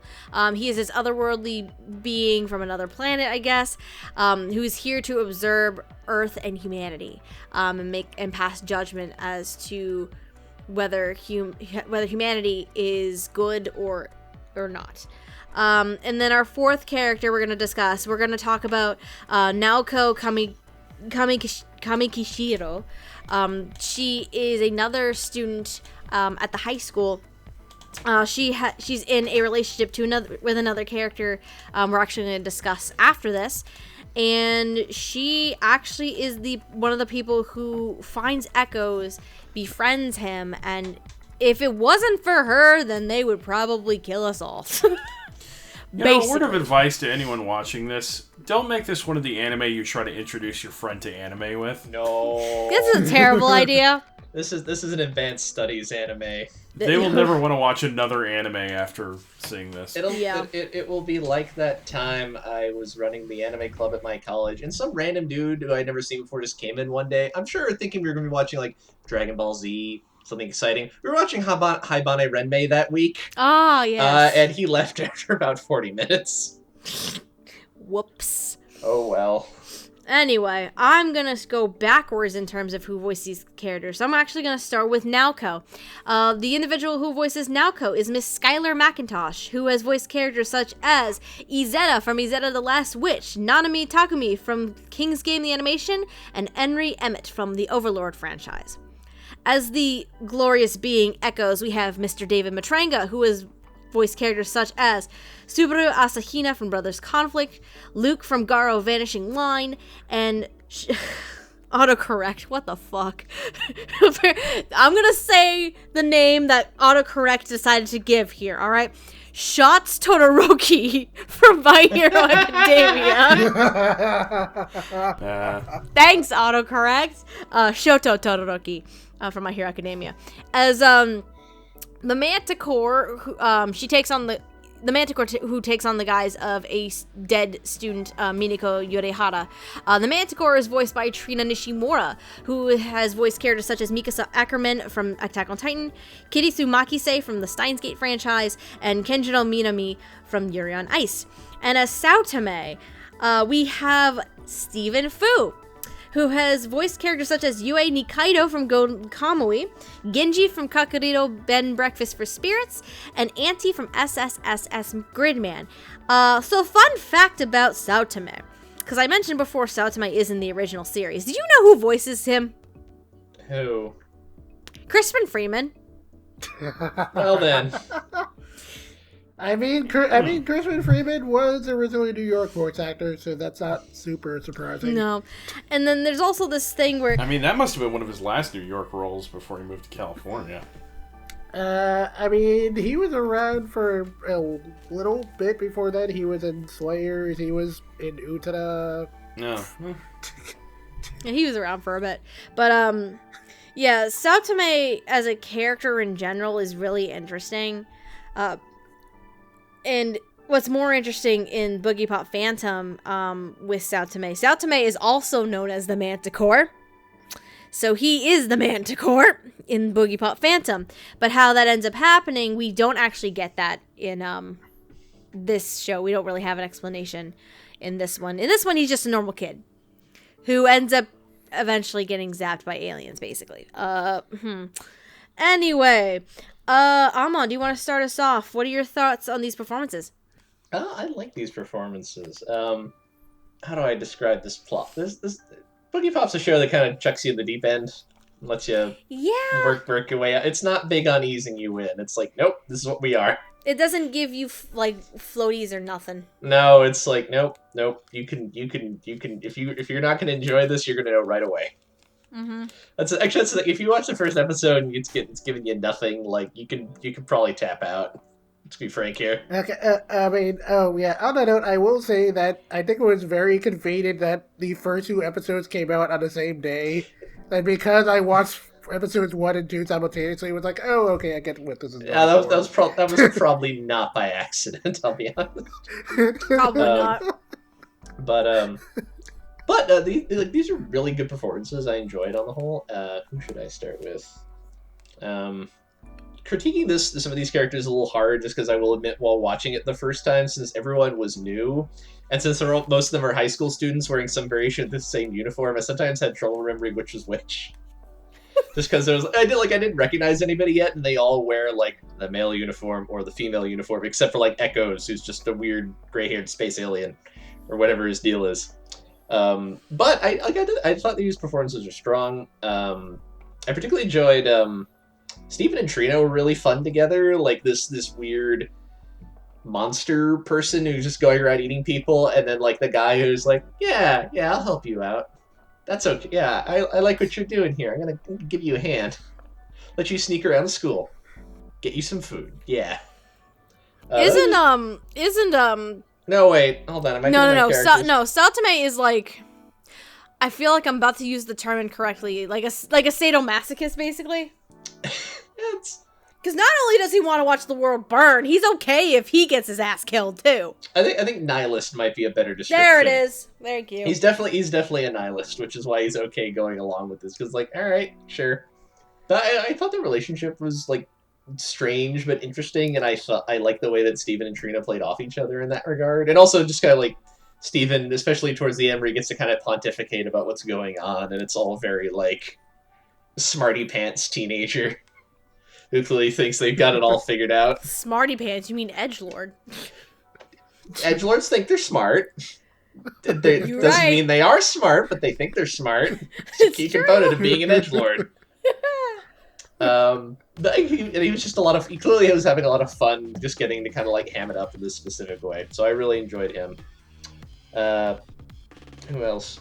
You have Trina, I'm you have trying to- Dave Matranga, and you have I'm try- Skylar. And I'm trying to remember who's who because this is also like the one I've seen least recently, so I'm a little fuzzy on who's up. I thought Dave did a nice job as Echoes, even though like Echoes has probably as important as his character is, kind of like in general, he has like relatively fewer lines, and a lot of them are like Echoes isn't really sure what's going on either, frankly.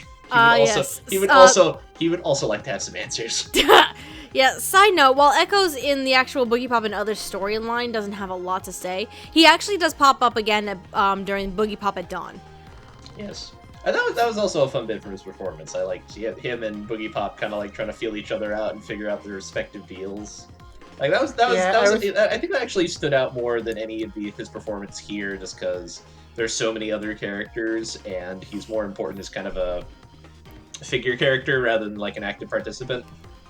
I spent that whole sequence trying to figure out what that dude was. I was like, are they in the future? Is that an alternate dimension? Like, It's a Genevia world. That's what it is. Yeah, I kind of just assume that's where like all the sort of weird ambient beings hang out when they're not doing stuff in the real world, I guess.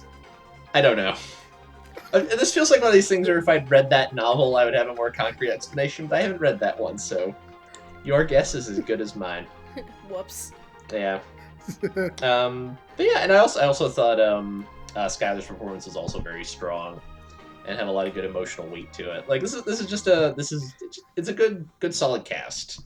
And I think for as much as this first arc kind of chucks you in the deep end, I do feel like it gives you enough to grab onto if you want to that you can. And I think the dub did a good job of like helping that.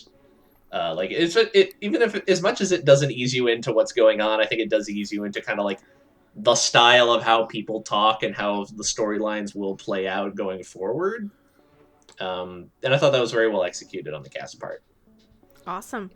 Lack, did you want to add anything about these performances? Not particularly. I think Trina Nishimura as Minako stood out quite a bit, and I think Stephen Fu as Masami Sotome stuck out too, especially when we see him again in Overdrive. Yes, he does pop up again during that story too. Yeah. Echoes didn't really say much. Literally, that was part of his character, so there's not much to go on. But David Matranga sound fine. Naoko, like I'm trying to think. She was pretty good. I don't really remember her as well, but I think she sounded fine from what I remember of her. But that's basically all I really have to say about Boogiepop and Others, honestly. Yeah, you didn't exactly start off the show on the right foot, I don't think, anyway. So yeah, you got thrown off a bit. Yeah. Oh, yeah. Jed, did you wanna add more to this? Sure. I didn't really have anything for Skylar McIntosh's Naruto since Naruto was only really kind of there for one episode, and I'm not a really big fan of Skylar McIntosh, to be honest. I thought he sounded fine here. I guess I thought he gave enough. I thought he gave enough energy to the character that you could kind of understand why Echoes was drawn to her, and I thought that dynamic was kind of deep for what it was.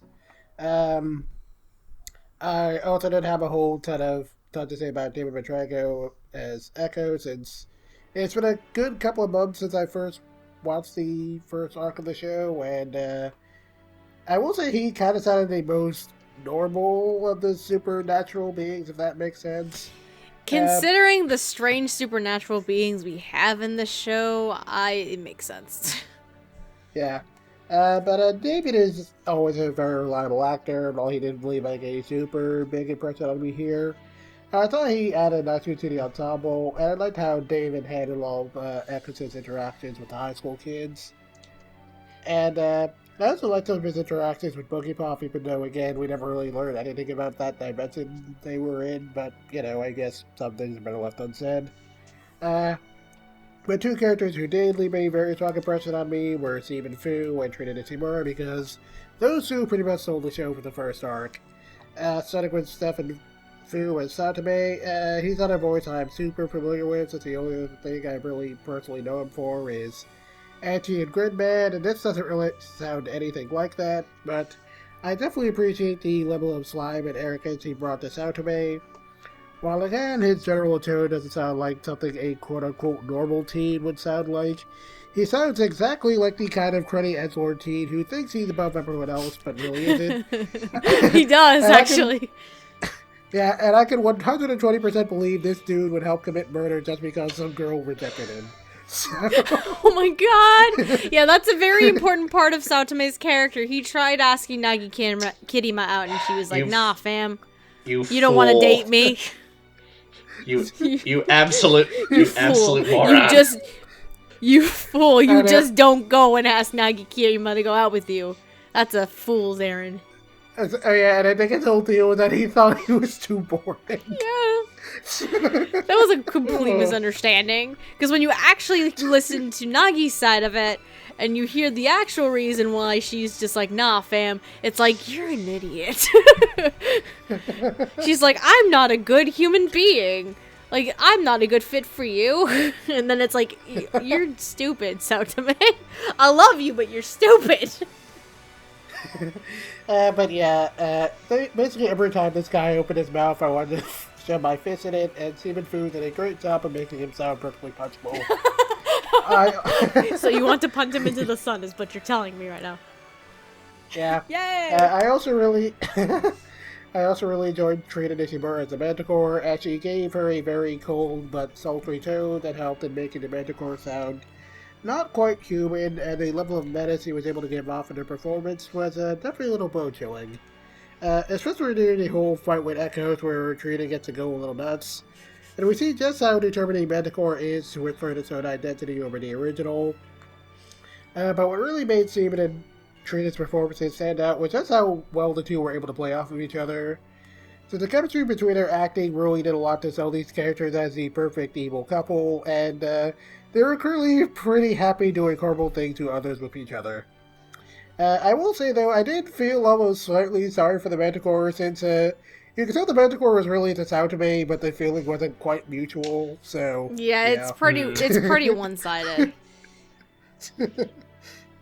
But anyway, these performances were all pretty solid, and Steven and Trina in particular were definitely standouts. I have to agree on a lot of fronts. I'm probably just going to add a couple quick brief things. For example, Skylar, I actually really like Skylar as Naoko.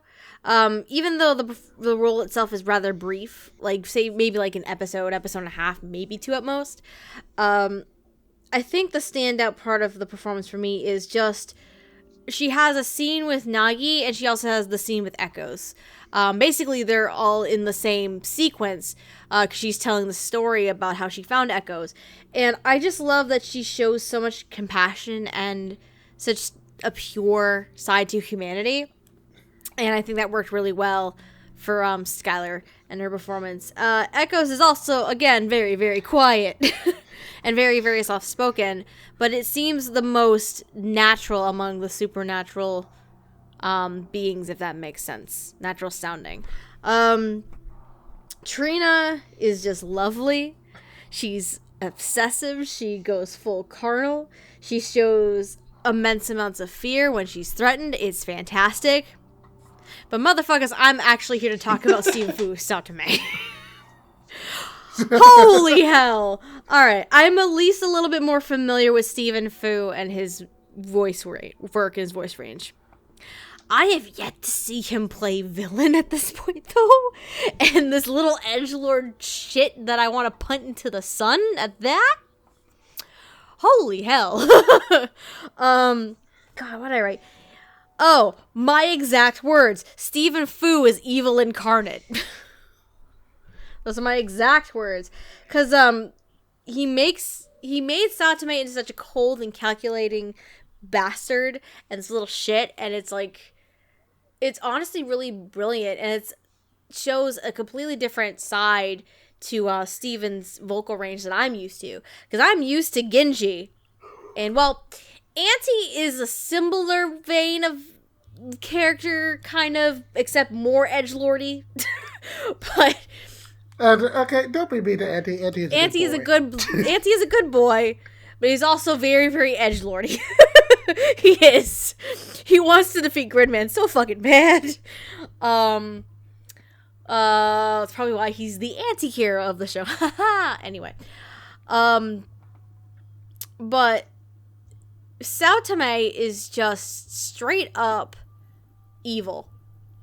Like, he doesn't give a shit about anything or anyone. He'll use anyone for his own means. And just to see, like, the progression and the growth of that, and then the actual climax of the story, where he does finally show his true colors, and then he fucking slits Nagi Kirima's throat with a box cutter.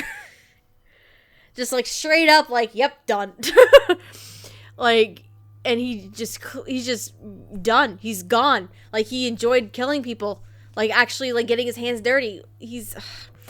I just flat out love this performance, honestly. It's probably one of my favorites in the entire show. I won't lie.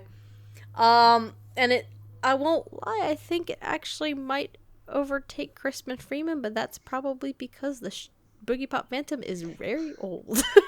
And the dub didn't age very well. So that's that's unfortunately an easy bar to surpass. Yeah, I mean I love Crispin Freeman, but he wasn't like the best back then. So I love him too, but no, not back then. Anybody else have anything to add about this story? Or I'm deeply amused that this story is about the conflict between a character named after a Pink Floyd song and a character named after an Emerson, Lake and Palmer song. Again, did I write these? These are creative decisions I would make. I'm very upset now. This is weird. Oh my god. Oh lord. Alright, before Amon gets even more upset, let's move on to our next set of characters.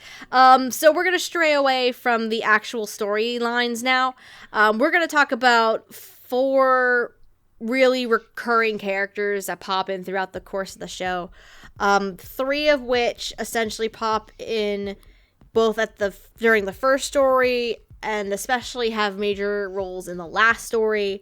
And then there's one character who pops in a little bit in the first story, and she actually has a larger role during the second story, I believe, versus Imaginator. But those characters are... And originally I was actually considering keeping this one in particular on her own, because she, in the light novel series, is actually considered a major character. But we have Kazuko Suema. She is a friend of Toka Miyashita's, who is very, very intelligent, very intuitive, and she's very much into criminal psychology, essentially. Like, the split personality disorders, like, what makes a serial killer, that kind of stuff. She's into that shit. Basically, we talked about how this show is filled to the brim with chudies. She is definitely not. She is definitely not. But she's actually, I really like her. She's actually also another character that does pop up in the Boogiepop Phantom series as well. We have Keiji Takeda, who is Toka Miyashita's boyfriend, actually. His real presence I think he has the least amount of presence among the 4 characters we're going to talk about in this section. But he's the character that we are introduced to very early on in episode 1. And he also has a little bit of stuff to do during the King of Distortion storyline. Then we have Kei Niyatoki. She is the student council president of their school. And she also gets her butt dragged into the Manticore incident, as well as the Moon Temple incident. She gets kind of dragged into a lot of shit, basically. She's this goody-goody two-shoes kind of girl, but she also has a crush on Miyashita's boyfriend, but she was rejected by Takeda before Takeda went and started dating Miyashita. So she kind of has a little bit of, I guess, jealousy and maybe not necessarily resentment about it, but that's a key story element for her character. And then we have Shiro Tanaka. This kid. See, look here. I just watched the last episode before we start recording this. Holy hell. It's always the ones you don't expect, isn't it? This kid. So, Tanaka originally pops in during the first storyline. He actually was dating Naoko Kamikishiro, Skylar's character who we just talked about. And the part we forgot to mention about Naoko's character is she dead. She got killed by the Manticore on accident. Yeah, she died very early. She died very early on. Yeah, and her boyfriend Tanaka kind of ends up grieving over her in a sense, to the point where during the King of Distortion arc, the whole thing that we were going through, we find out in the last episode that Tanaka is the King of Distortion. And he just awakened to these powers during this incident. Oh, sweet lord. That came out of left field. But I guess the reasoning for it is sound. I don't fucking know. Yeah, I thought that was a pretty effective hoodwink, but it is a good hoodwink, but like the explanation of it, essentially the explanation of him becoming the King of Distortion is he was awakened to these powers based on this guilt that he felt over Naoko and how he actually felt and all this kind of stuff that he never got to really express. And so the powers of the King of Distortion got manifested. I don't know. It's strange. Anyway, the individuals who are voicing these characters, as Suema, we have Natalie Hoomer, who has been characters such as Tomoyo Daidoju, Jesus Christ, from Cardcaptor Sakura Clear Card, Sonia Nevermind from Danganronpa 3, the End of Hope's Peak Academy, Despair, and Future Arcs, and Nana Sakurai from Princess Stride Alternative. As Keiji Takeda, we actually have one of our scriptwriters here. We have Matt Shipman, who has been characters such as Hiro from Darling in the Franxx, Kazuya Kujo from Gosick, and Shay from Yu-Gi-Oh! Arc V. As Nitoki, we have Jill Harris, who has performed characters such as Noelle Silva from Black Clover, Chiyo Yumehara from The Disastrous Life of Psyche K, and Mayaka Inbara from Hyoka. I probably butchered the last name. And as Tanaka, we have Dallas Reed, who has been characters such as Zack from Angels of Death, Yukio Kondo from Honda-kun, and wish me luck on this one, Yamato no Kami Yasusada from Token Rambu Hanamaru. If I did that right, Megan's gonna be happy with me. okay, well that is not where I was expecting you to go. I was literally expecting you to scream at. No. I was like, Too obvious. Too obvious, yes. I was like, wish me luck on this complicated fucking name. Anyway, Lack, do you want to start us off with your thoughts on these performances? Yeah.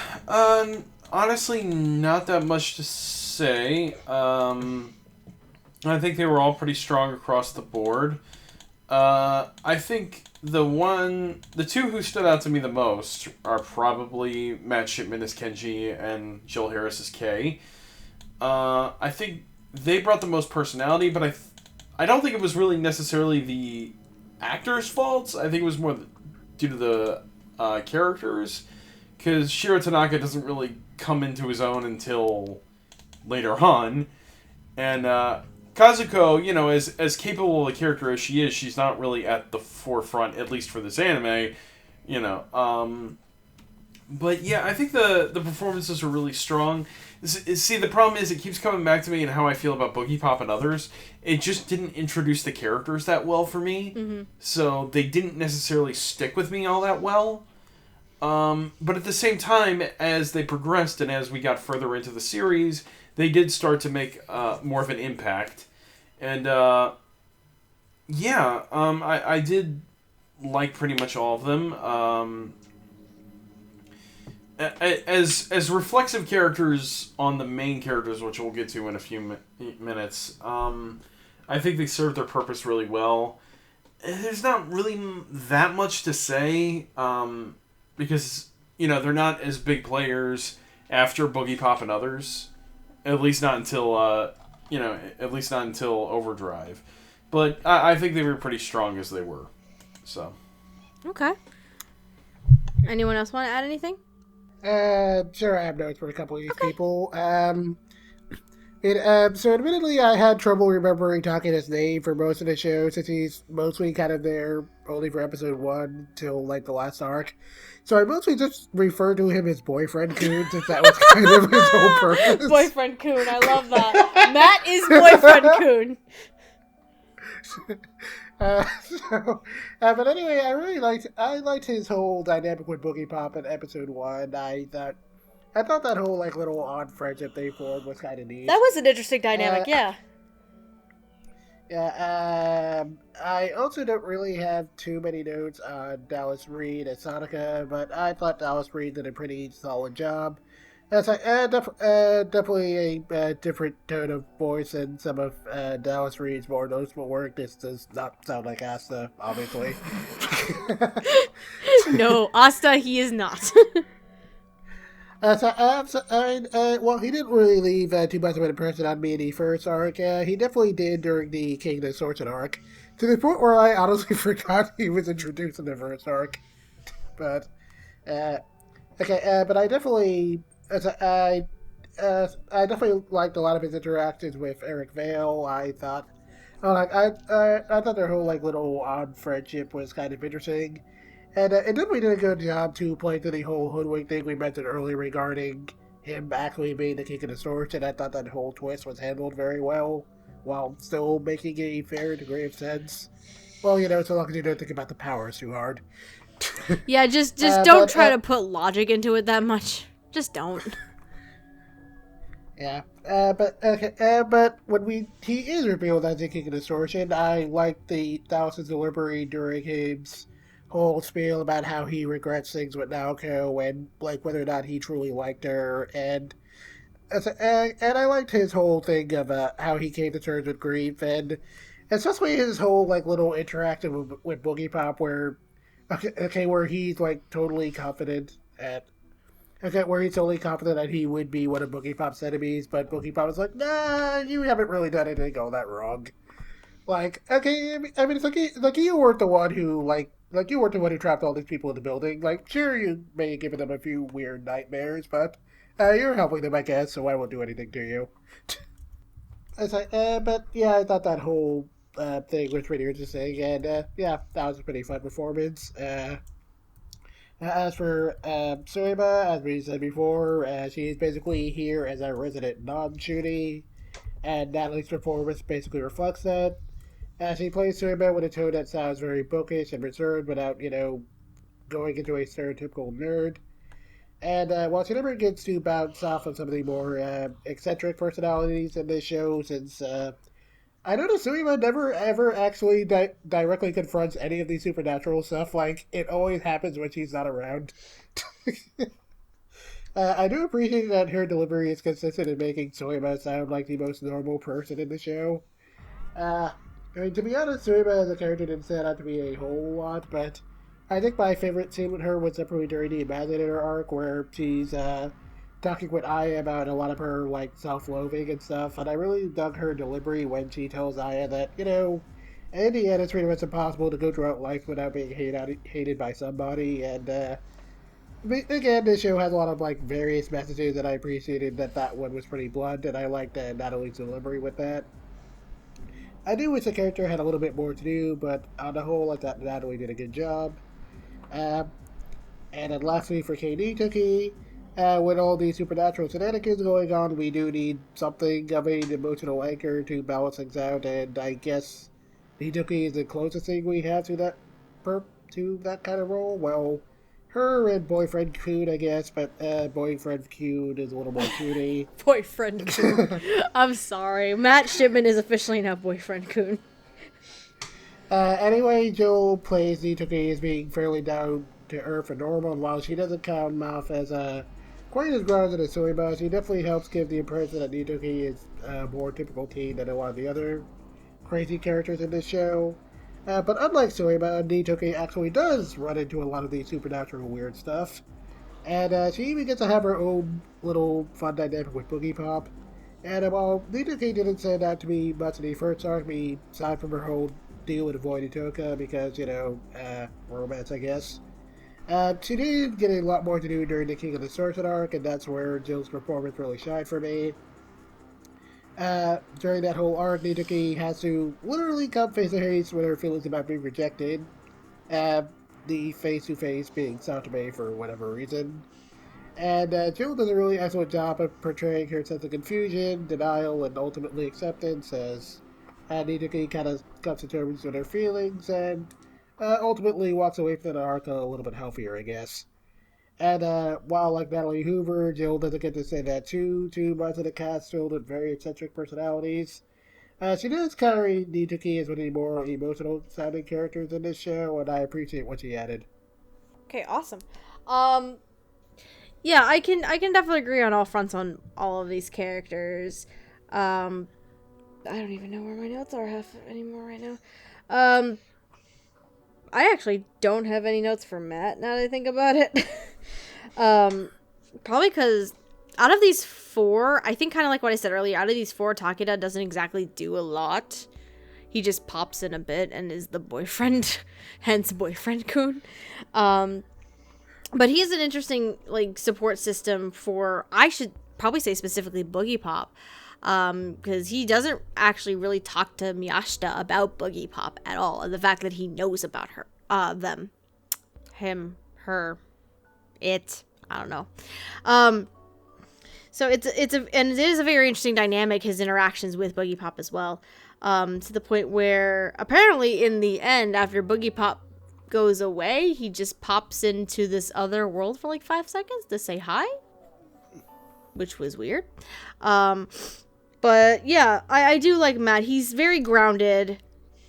He's grounded in reality, but he is accepting of possibility, which is basically what Boogiepop is a possibility.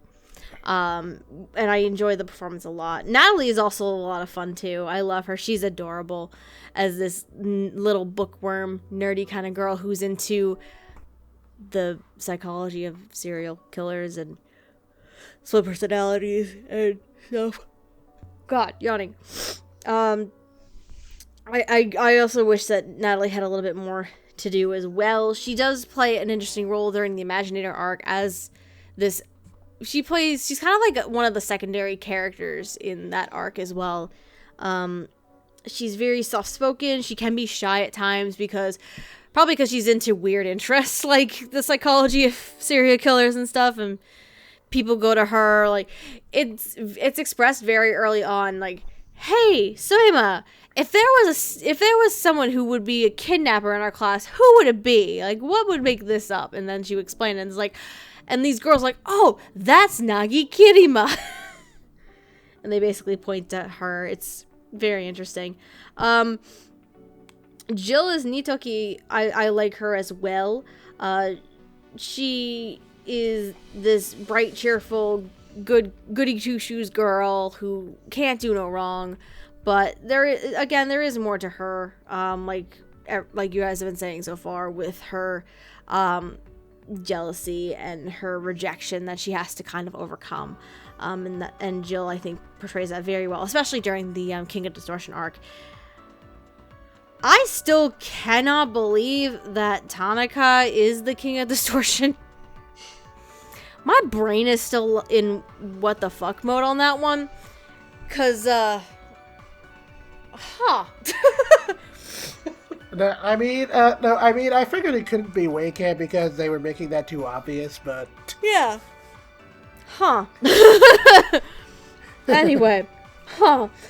Dallas is an interesting one, too. He first originally appears, Tanaka, in the final episode during the Boogiepop and Others storyline. So he didn't really get that much of an introduction. He's there, he practices Kyudo, he shoots the manticore in the head and kills it basically and saves the day. But he can't save his girlfriend, and then he gets very emotional and guilty about it, and then all of a sudden, poof, I have powers. Herp derp. He definitely had a lot more to do during the King of Distortion arc, for sure. And the parts where he had to play Tanaka as this really kind-hearted, compassionate person, and then you have the King of Distortion, who's just who is similar to the synthetic humans that we've been discussing. He's very subdued, almost emotionless to a point. And it's a very interesting flip and portrayal of a character that we didn't exactly expect to happen. So I really did enjoy Dallas's performance for Tanaka. Amon, did you have anything to add? Not particularly. Like I liked a lot of these performances. I thought they were strong and for what good for what the characters needed. Like, yeah. Okay. These are good. Awesome. So I guess that means we can move on. We have 2 more characters left to go. We're going to talk about them individually, though. Let's talk about Nagi Kirima. She is a badass. That's all the explanation you need, really. I mean, is there a pre-OP sequence in the first episode? Because if there isn't, we're literally introduced to her like running along the side of a building. Yep. Trying to attack like a flying we don't know what it is creature.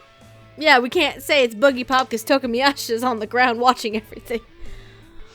It's very weird. But yeah, Nagi Kirima, she is in high school. She's a badass. She investigates like supernatural shenanigans and things on her own 9 times out of 10 and gets her into lots of trouble. And she's actually, I guess she's like an evolved human being as well, considering the Boogiepop at Dawn incident. Oh no, I think it was specifically mentioned that she originally was going to be an evolved being, but I think the drug cured her, so apparently she's normal now. Something like that. I don't remember. Yeah. Anyway, the individual who voices Miss Nagi Kirima is one Miss Morgan Garrett. She has voiced characters such as Sophie from Ghostsick. I'm gonna autocorrect. I'm gonna pronounce autocorrect again. Did Kurosawa from Love Live Sunshine. Did instead of Daya. And Saki Sato from Interviews with Monster Girls. Amon, I'm gonna start with you. How do you feel about the performance here? This is great. Nagi's such a fun, unexpected character, in part because like so much of Boogiepop is very like thinky and cerebral. And then occasionally it'll just like turn to an action movie for like 15 seconds. And Nagi tends to be involved in a lot of those scenes. So she's just a fun character, and I think Morgan just does a wonderful job with her of selling her as like someone who's like cool and reserved, but not like alien and muted in the way that you see in like the synthetic humans. Like she still very much comes off as like a normal person who has seen some weird things and is now doing some weird things as a consequence of that, but also like tells her half-brother, adopted brother, what's Half-brother, I believe. Half-brother. Like, tells her half-brother, it's like, where have you been doing out so late, exactly? Why aren't you home on time? You need your sleep. Like, very, very, like, older sister kind of stuff. It's just, there's a nice balance in there where they nail the more sort of Baroque parts of her character, where she's running around in this leather outfit fighting people. But also the more like, she is just kind of a teenager with like teenager interests and relationships, and she knows people and she has friends, and she hassles her brother. It's almost hard to articulate. Like, it's just such a nice, strong performance. I think in part because as much as Nagi shows up, I don't think she even the arc that's mostly about her isn't really told from her viewpoint at any point. Right. But I think Morgan gives a really strong performance, because even though you don't get that bird's eye view of her life at any point, I think you still get a very strong sense of who she is and what her character is like. And I think Morgan helps that a lot in terms of her performance. Okay. Does anyone want to add anything? Sure. I'll go. So I'll preface what I'm going to say by saying, wow, I sure love Morgan Garrett as Anime Girl Batman. Oh my god! Don't be ridiculous. She's the Huntress, clearly. Okay, no. You might think I'm joking, but seriously. She's a vigilante crime fighter because her dad got murdered and she doesn't know who did it. And she even inherited a fortune from said dead dad to help fund her activities. So yeah, it's basically Anime Girl Batman. Oh my god, she actually is. Shit. Literally all she needs is a cape and a Batmobile. She's good to go. Doesn't she have a? Didn't she have a motorcycle? No, she doesn't have a motorcycle, does she? Yeah, she does. She has a motorcycle. Masaki borrows it at one point. And she says, "I'm sorry, sis. I have to borrow your bike." Oh yeah, she did have a motorcycle. But anyway, jokes aside, Nagi is probably my favorite character in this ensemble, and she's just honestly really cool. When we first meet Nagi, she's kind of an enigma, and that's reflected pretty well in Morgan's performance, as she carries Nagi with a sense of cool confidence that makes it seem like this girl has been around the block a few times, and she has a pretty good handle on the weirdness she encounters. Of course, we eventually learn the reasons why in the Boogiepop and Others arc, where we see her in her earlier days. While there isn't too much of a total distinction between pre-Vigilante Nagi and post-Vigilante Nagi, she does sound a little more vulnerable when we see her in the hospital when we learn that she was eventually suffering from an incurable disease. And her moments with Mako Tanamish, in particular, were definitely very interesting. We got to see her emote a little bit more, and we saw maybe a slightly softer side of the character as she gets a little bit more curious about him, and eventually kind of, feels gratitude for the role he played in helping to save her. And I thought Morgan handled all of that very well. And it makes the point where Nagi eventually does start fighting crime feel all the more awesome, and I really like that whole fight with Dr. Kisagi. It's a shame Nagi wasn't around for the final arc of the show, but that one was pretty grand, and I guess he wouldn't have really fit there. But anyway, I really enjoyed Morgan's performance here, and he definitely completely helped to sell me on the idea of Nagi as the ultimate shooty crime fighter. And this was definitely my personal standout for the whole dub, honestly. Okay. I mean, we do get an appearance from Nagi in the last arc. Wait, was she in the last arc? She was, because she was Eric Vale's distortion. Yeah, she was Eric Vale's distortion, my bad. She's there for like a millisecond, and it's very subdued, but either way. Lac, do you want to add anything? I just really liked her character. I think she was my favorite character in the whole series, but I think that was intentional. I think Morgan Garrett did a great job. She brought a lot of personality. There was a lot of just like multi-layeredness over this, under the surface of her character, and I think Garrett brought a lot to that. So that's pretty much what I have to say. Yeah, I really liked her as Nagi as well. Nagi knows exactly what she wants. She's pretty devious. She knows what she wants, and she knows how she's gonna handle it. She can take care of herself. She's a big girl, and I love it.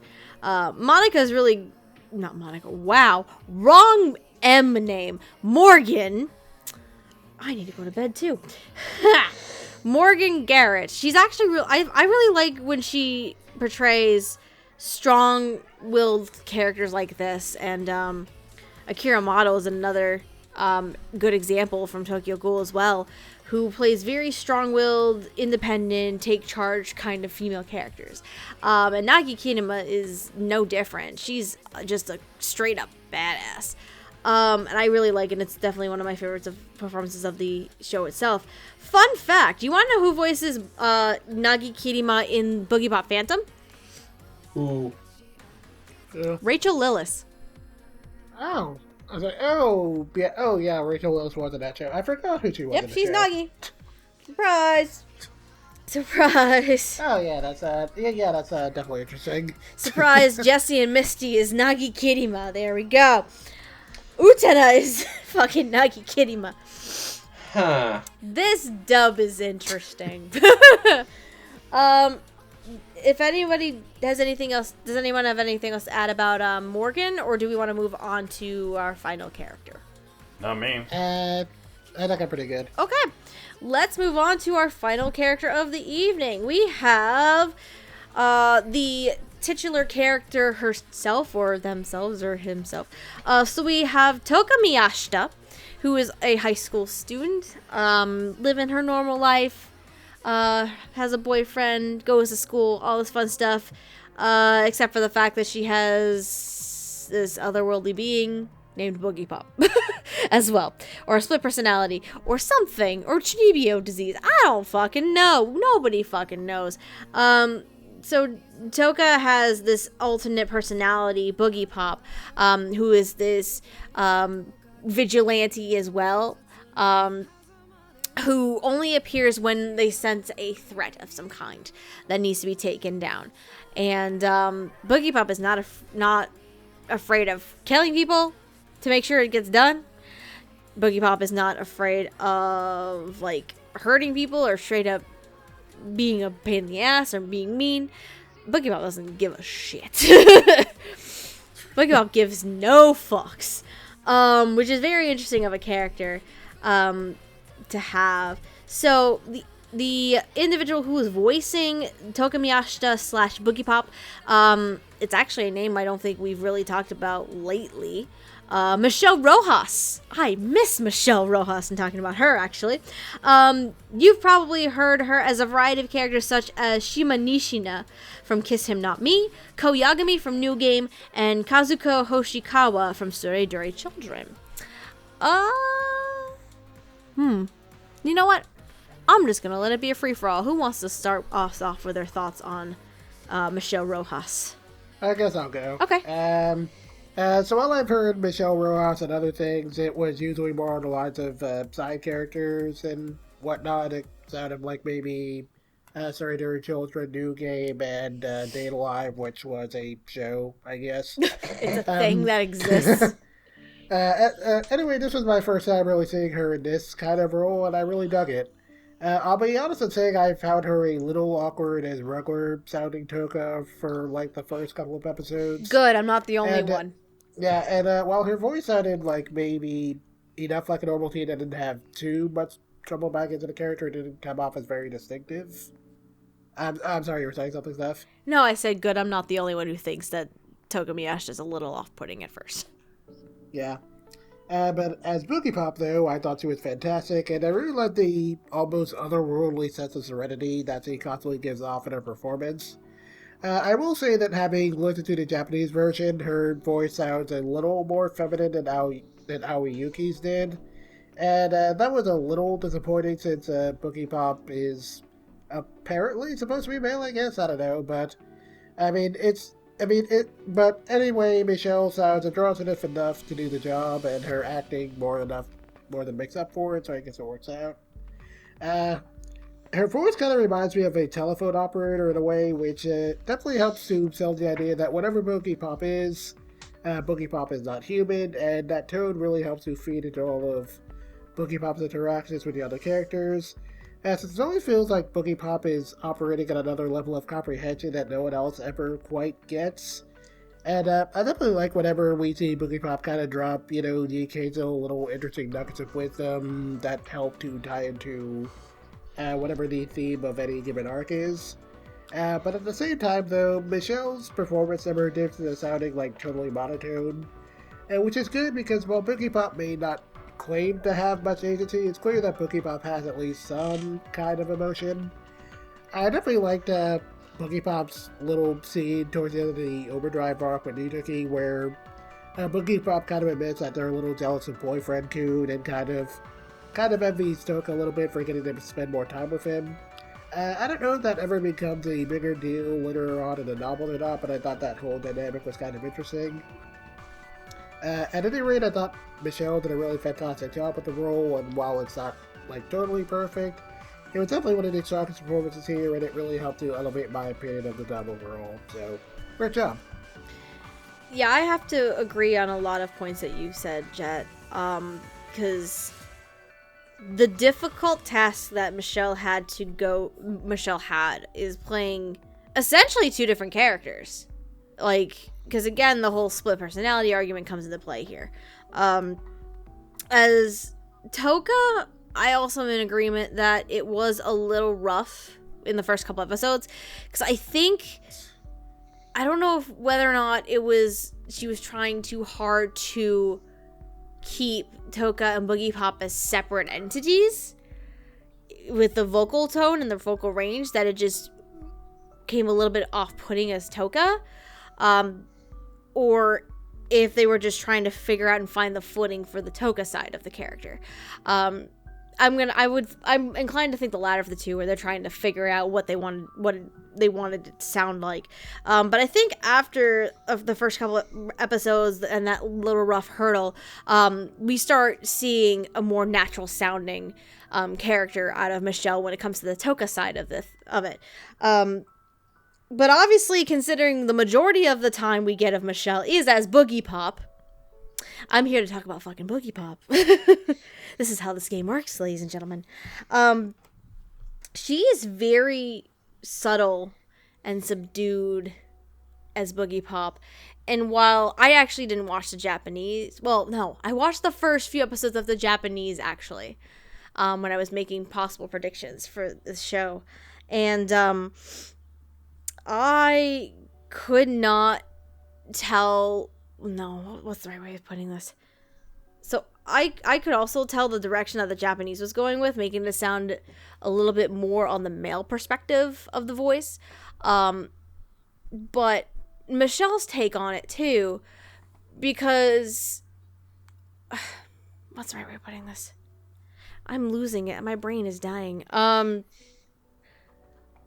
Michelle's take on the character, while it is mentioned that it seems to be a male type of character, I think having it more of an androgynous, ambiguous kind of voice and tone to it, I think it actually works a lot better for the character's benefit, in my opinion. But at the end of the day, I think I really loved Michelle's performance as these two characters. It's been a hot minute since I really got to talk about Michelle. I've missed talking about Michelle. But yeah, like her Boogiepop, I got into the Boogiepop instantly the second I saw it. Toka took a little bit longer, but I think it's more because they were trying to find the right footing that they wanted and what they wanted to do with the voice on this one. But yeah, she's definitely one of my favorite performances of the entire show, and I think considering it's a very ominous and ambiguous character that has a huge role in the show, it makes a lot of sense, and you have to have a very strong performance in order to carry that through, and I think Michelle really does that. Amon, Lac, did you want to add anything? This is a good performance. I agree. I think as you were saying, Michelle has to play these two very disparate characters. I think she does a really good job with that. I like a lot what she does with Boogiepop, who I think seems very calm and cerebral, but with a, I don't know if I'd say humanity, but there is she never comes off as kind of ethereal or alien as she could be. She always has this grounding to her where you at least buy. It's like when she's talking about she's there to get rid of threats to the world or humanity or whatever. It's that never feels like a front. It's no, that is what you're doing. There's no con here. I thought it was just a really strong performance on the whole. And really well done. I liked the way that she played Boogiepop. I thought that worked very well for what it felt like the character was going for, where the character kind of feels like they don't even pay attention to what what kind of gender pronouns are being used or whatever, because that's not their interest. So it's just I'm in this person and I'm going to use their voice because that's what I have. It was just a nice performance. I enjoyed it a lot. It's good. Lac, how about you? Do you want to add anything else? Lac. Sorry, thought I unmuted myself. Nope. Good job, but no, you didn't. Well, what I was saying was I kind of mirror a lot of your guys' thoughts. Yeah, I think her Boogiepop performance was a little bit stronger. I think she really played the ambiguity of the character really well.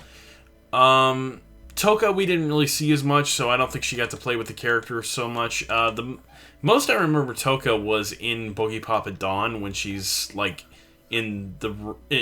she's being analyzed by Kisugi.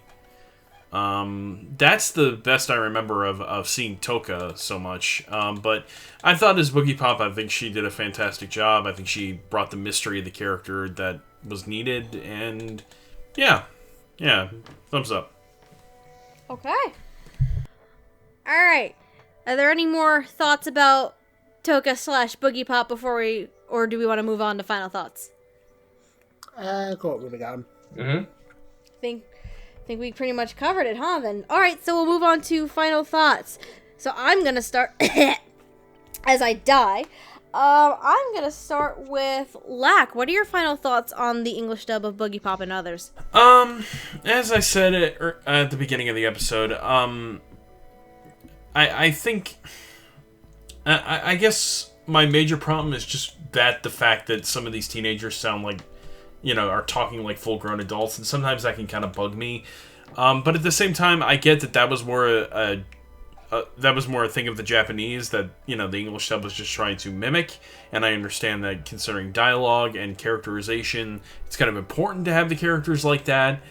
But aside from that minor complaint and the fact that I wasn't a huge fan of watching this, I do think the English dub did a great job. I think everybody was cast really well, and I think the performances were really strong, or at least as strong as they could be.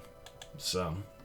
yeah, you definitely would have a much more confusing and hard time with Boogiepop Phantom. I'll just throw it out there right now. You definitely would. Yeah, you definitely would. If you thought it wasn't, you had a hard time getting into this one. Oh, sweet lord. Jet, what are your final thoughts on Boogiepop and Others?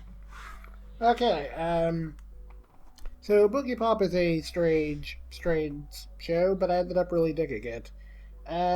While it does take a little bit of patience to unpack some of its puzzle box mysteries, they're definitely pretty fun puzzles to solve, and the show ended up having a little bit more to say than I thought it would, so I had some fun with it. As for the dub, I thought Mike McFarlane did a really great job by bringing together a distinctive ensemble of actors for the series. And again, while some members of this ensemble are a little better than others, on the whole, I thought it came together to form a pretty solid experience. And I'd say that out of Funimation's winter simuldubs, this one was probably my personal favorite, so yeah, definitely give it a chance if you haven't already. Okay. Amon, how about you? Yeah, I really enjoyed this dub. I think this is a really fun, interesting show. How do I put this? It wasn't quite what I was not even what I was expecting. I consistently enjoyed it. It felt like it was always firing on all cylinders. I thought it did a good job of having like depth and weight without getting too like faux philosophical. I think as we pointed out, this is kind of the ground zero for a lot of like the chuniness you see in a lot of like anime and light novels, and I thought this, as much as it is kind of like the origin of that, I think it usually involves falling into that pitfall in its own right, possibly because it's not trying to be super fancy pantsy. It was just like, hey, here's an interesting idea, let's run with that. I think the dub for it's also really strong. Like I'm trying to remember what else I watched in the winter season, but I think having seen this now, this might also be one of my, at the very least, in my like top picks for like dubs of that season, if not my favorite. Like this is really strong on all fronts, and I really enjoyed it.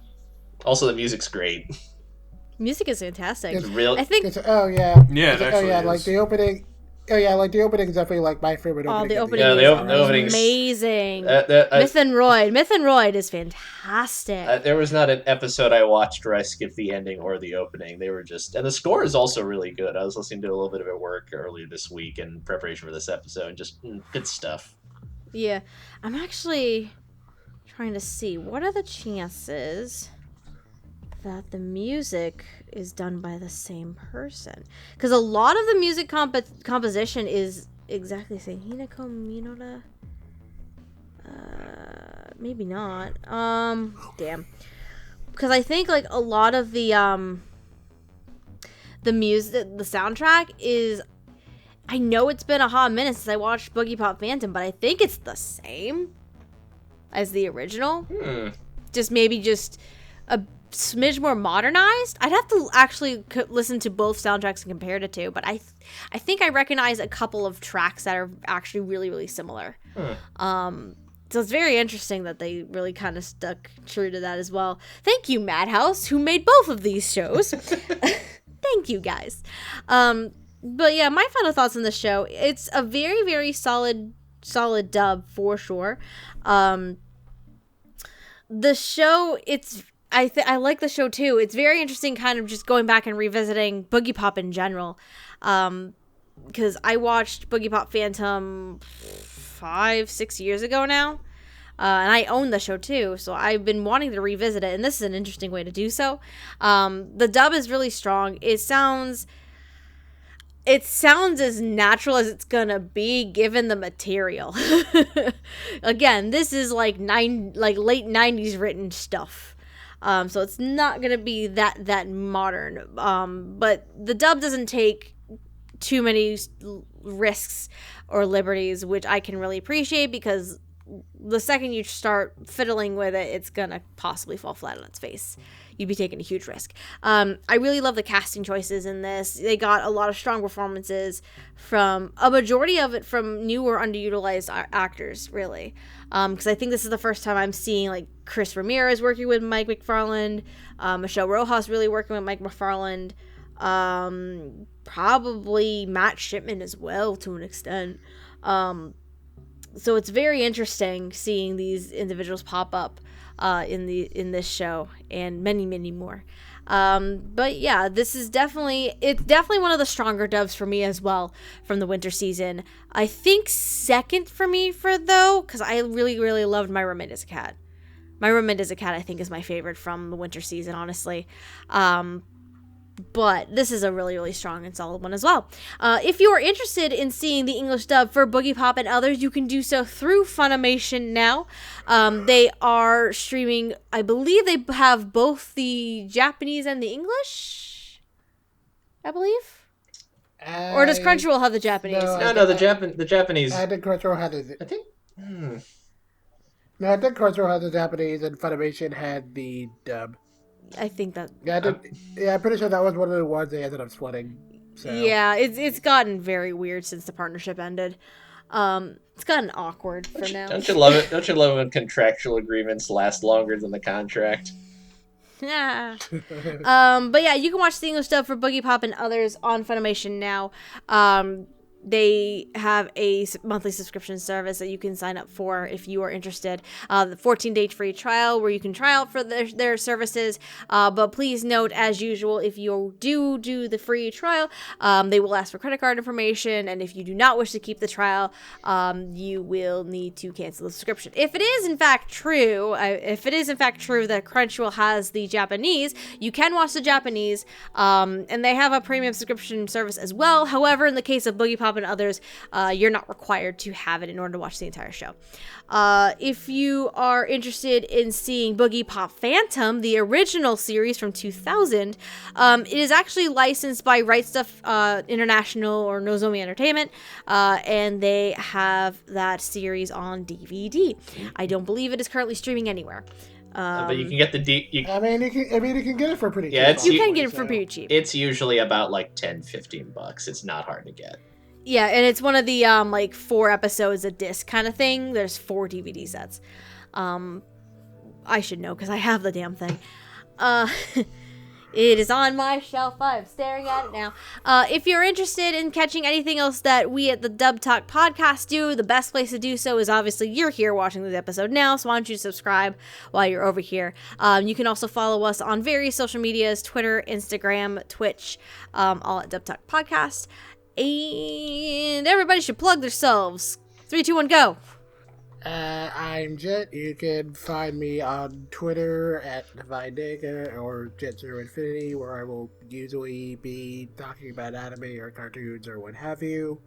And you can also occasionally find me on my blog, Animation Infinity, where I will sometimes write things. Next. Well, you can find me on Twitter at LacTheWatcher. Usually I've got... What am I doing right now? Back to video making. I also helped work on a video game during a game jam a couple months back. Oh, nice. The programmers are still working on it right now. I helped with the script. But it's an Otome game. It's a sci-fi Otome game. And it should be coming out within the next couple months. Yeah, that's basically what I'm up to right now. Fancy. So. You do all the fun stuff, man. God, I'm jelly. Amon, how about you? My thing for this episode is gonna be a little involved. Do you want to go first? Oh God, it's a dusty old song, isn't it? Oh, you bet. Oh, okay, all right, I'll go first. My name is Stephanie. I'm also known as Lilac. You can follow me on Twitter at Lilac Anime Review, with review being spelled REVUE. I also have a blog, Life and Time, WordPress.com, which I need to update, where I just talk about whatever I freaking feel like. Basically, just a mishmash of things. Amon, now you can go. Sure. And give us a Dusty song while you're at it. Oh, you bet. I'm Amon. You can find me on Twitter at AmonDuelUS. Duel has 2 U's in it. I talk about music and movies and comic books and that kind of thing. And so periodically, I will give you a dusty old song, which I like to do in these episodes. But I thought this is a celebration of a seminal series from the late '90s. A certain kind of style and attitude, and it is adapting 5 books of that series. So I thought, hey, why not just 5 songs? Let's give you 5 albums from that time period when these books were coming out. Sweet lord! Don't worry, it's gonna be quick. It's just gonna be artists and titles. But if you enjoy the series and you're the sort of person who likes this kind of stuff, you might enjoy Mezzanine by Massive Attack. Which, if you've ever seen the show House, the theme song to that is a Massive Attack song from this album. So, I'll give you an idea of what you're in for. You might also enjoy Music Has the Right to Children by Boards of Canada, Permutation by Amon Tobin, Stupid Dream by Porcupine Tree, and, alright, let's try this. Uh-oh. Itis Virgin by Sigiros. The fuck is that? They're from Iceland. That's Icelandic. Ah, yes. Actually, no, that's a made-up language they made up. Sorry. Oh. So I really don't know how to pronounce it. But yeah, I'm done. Okay.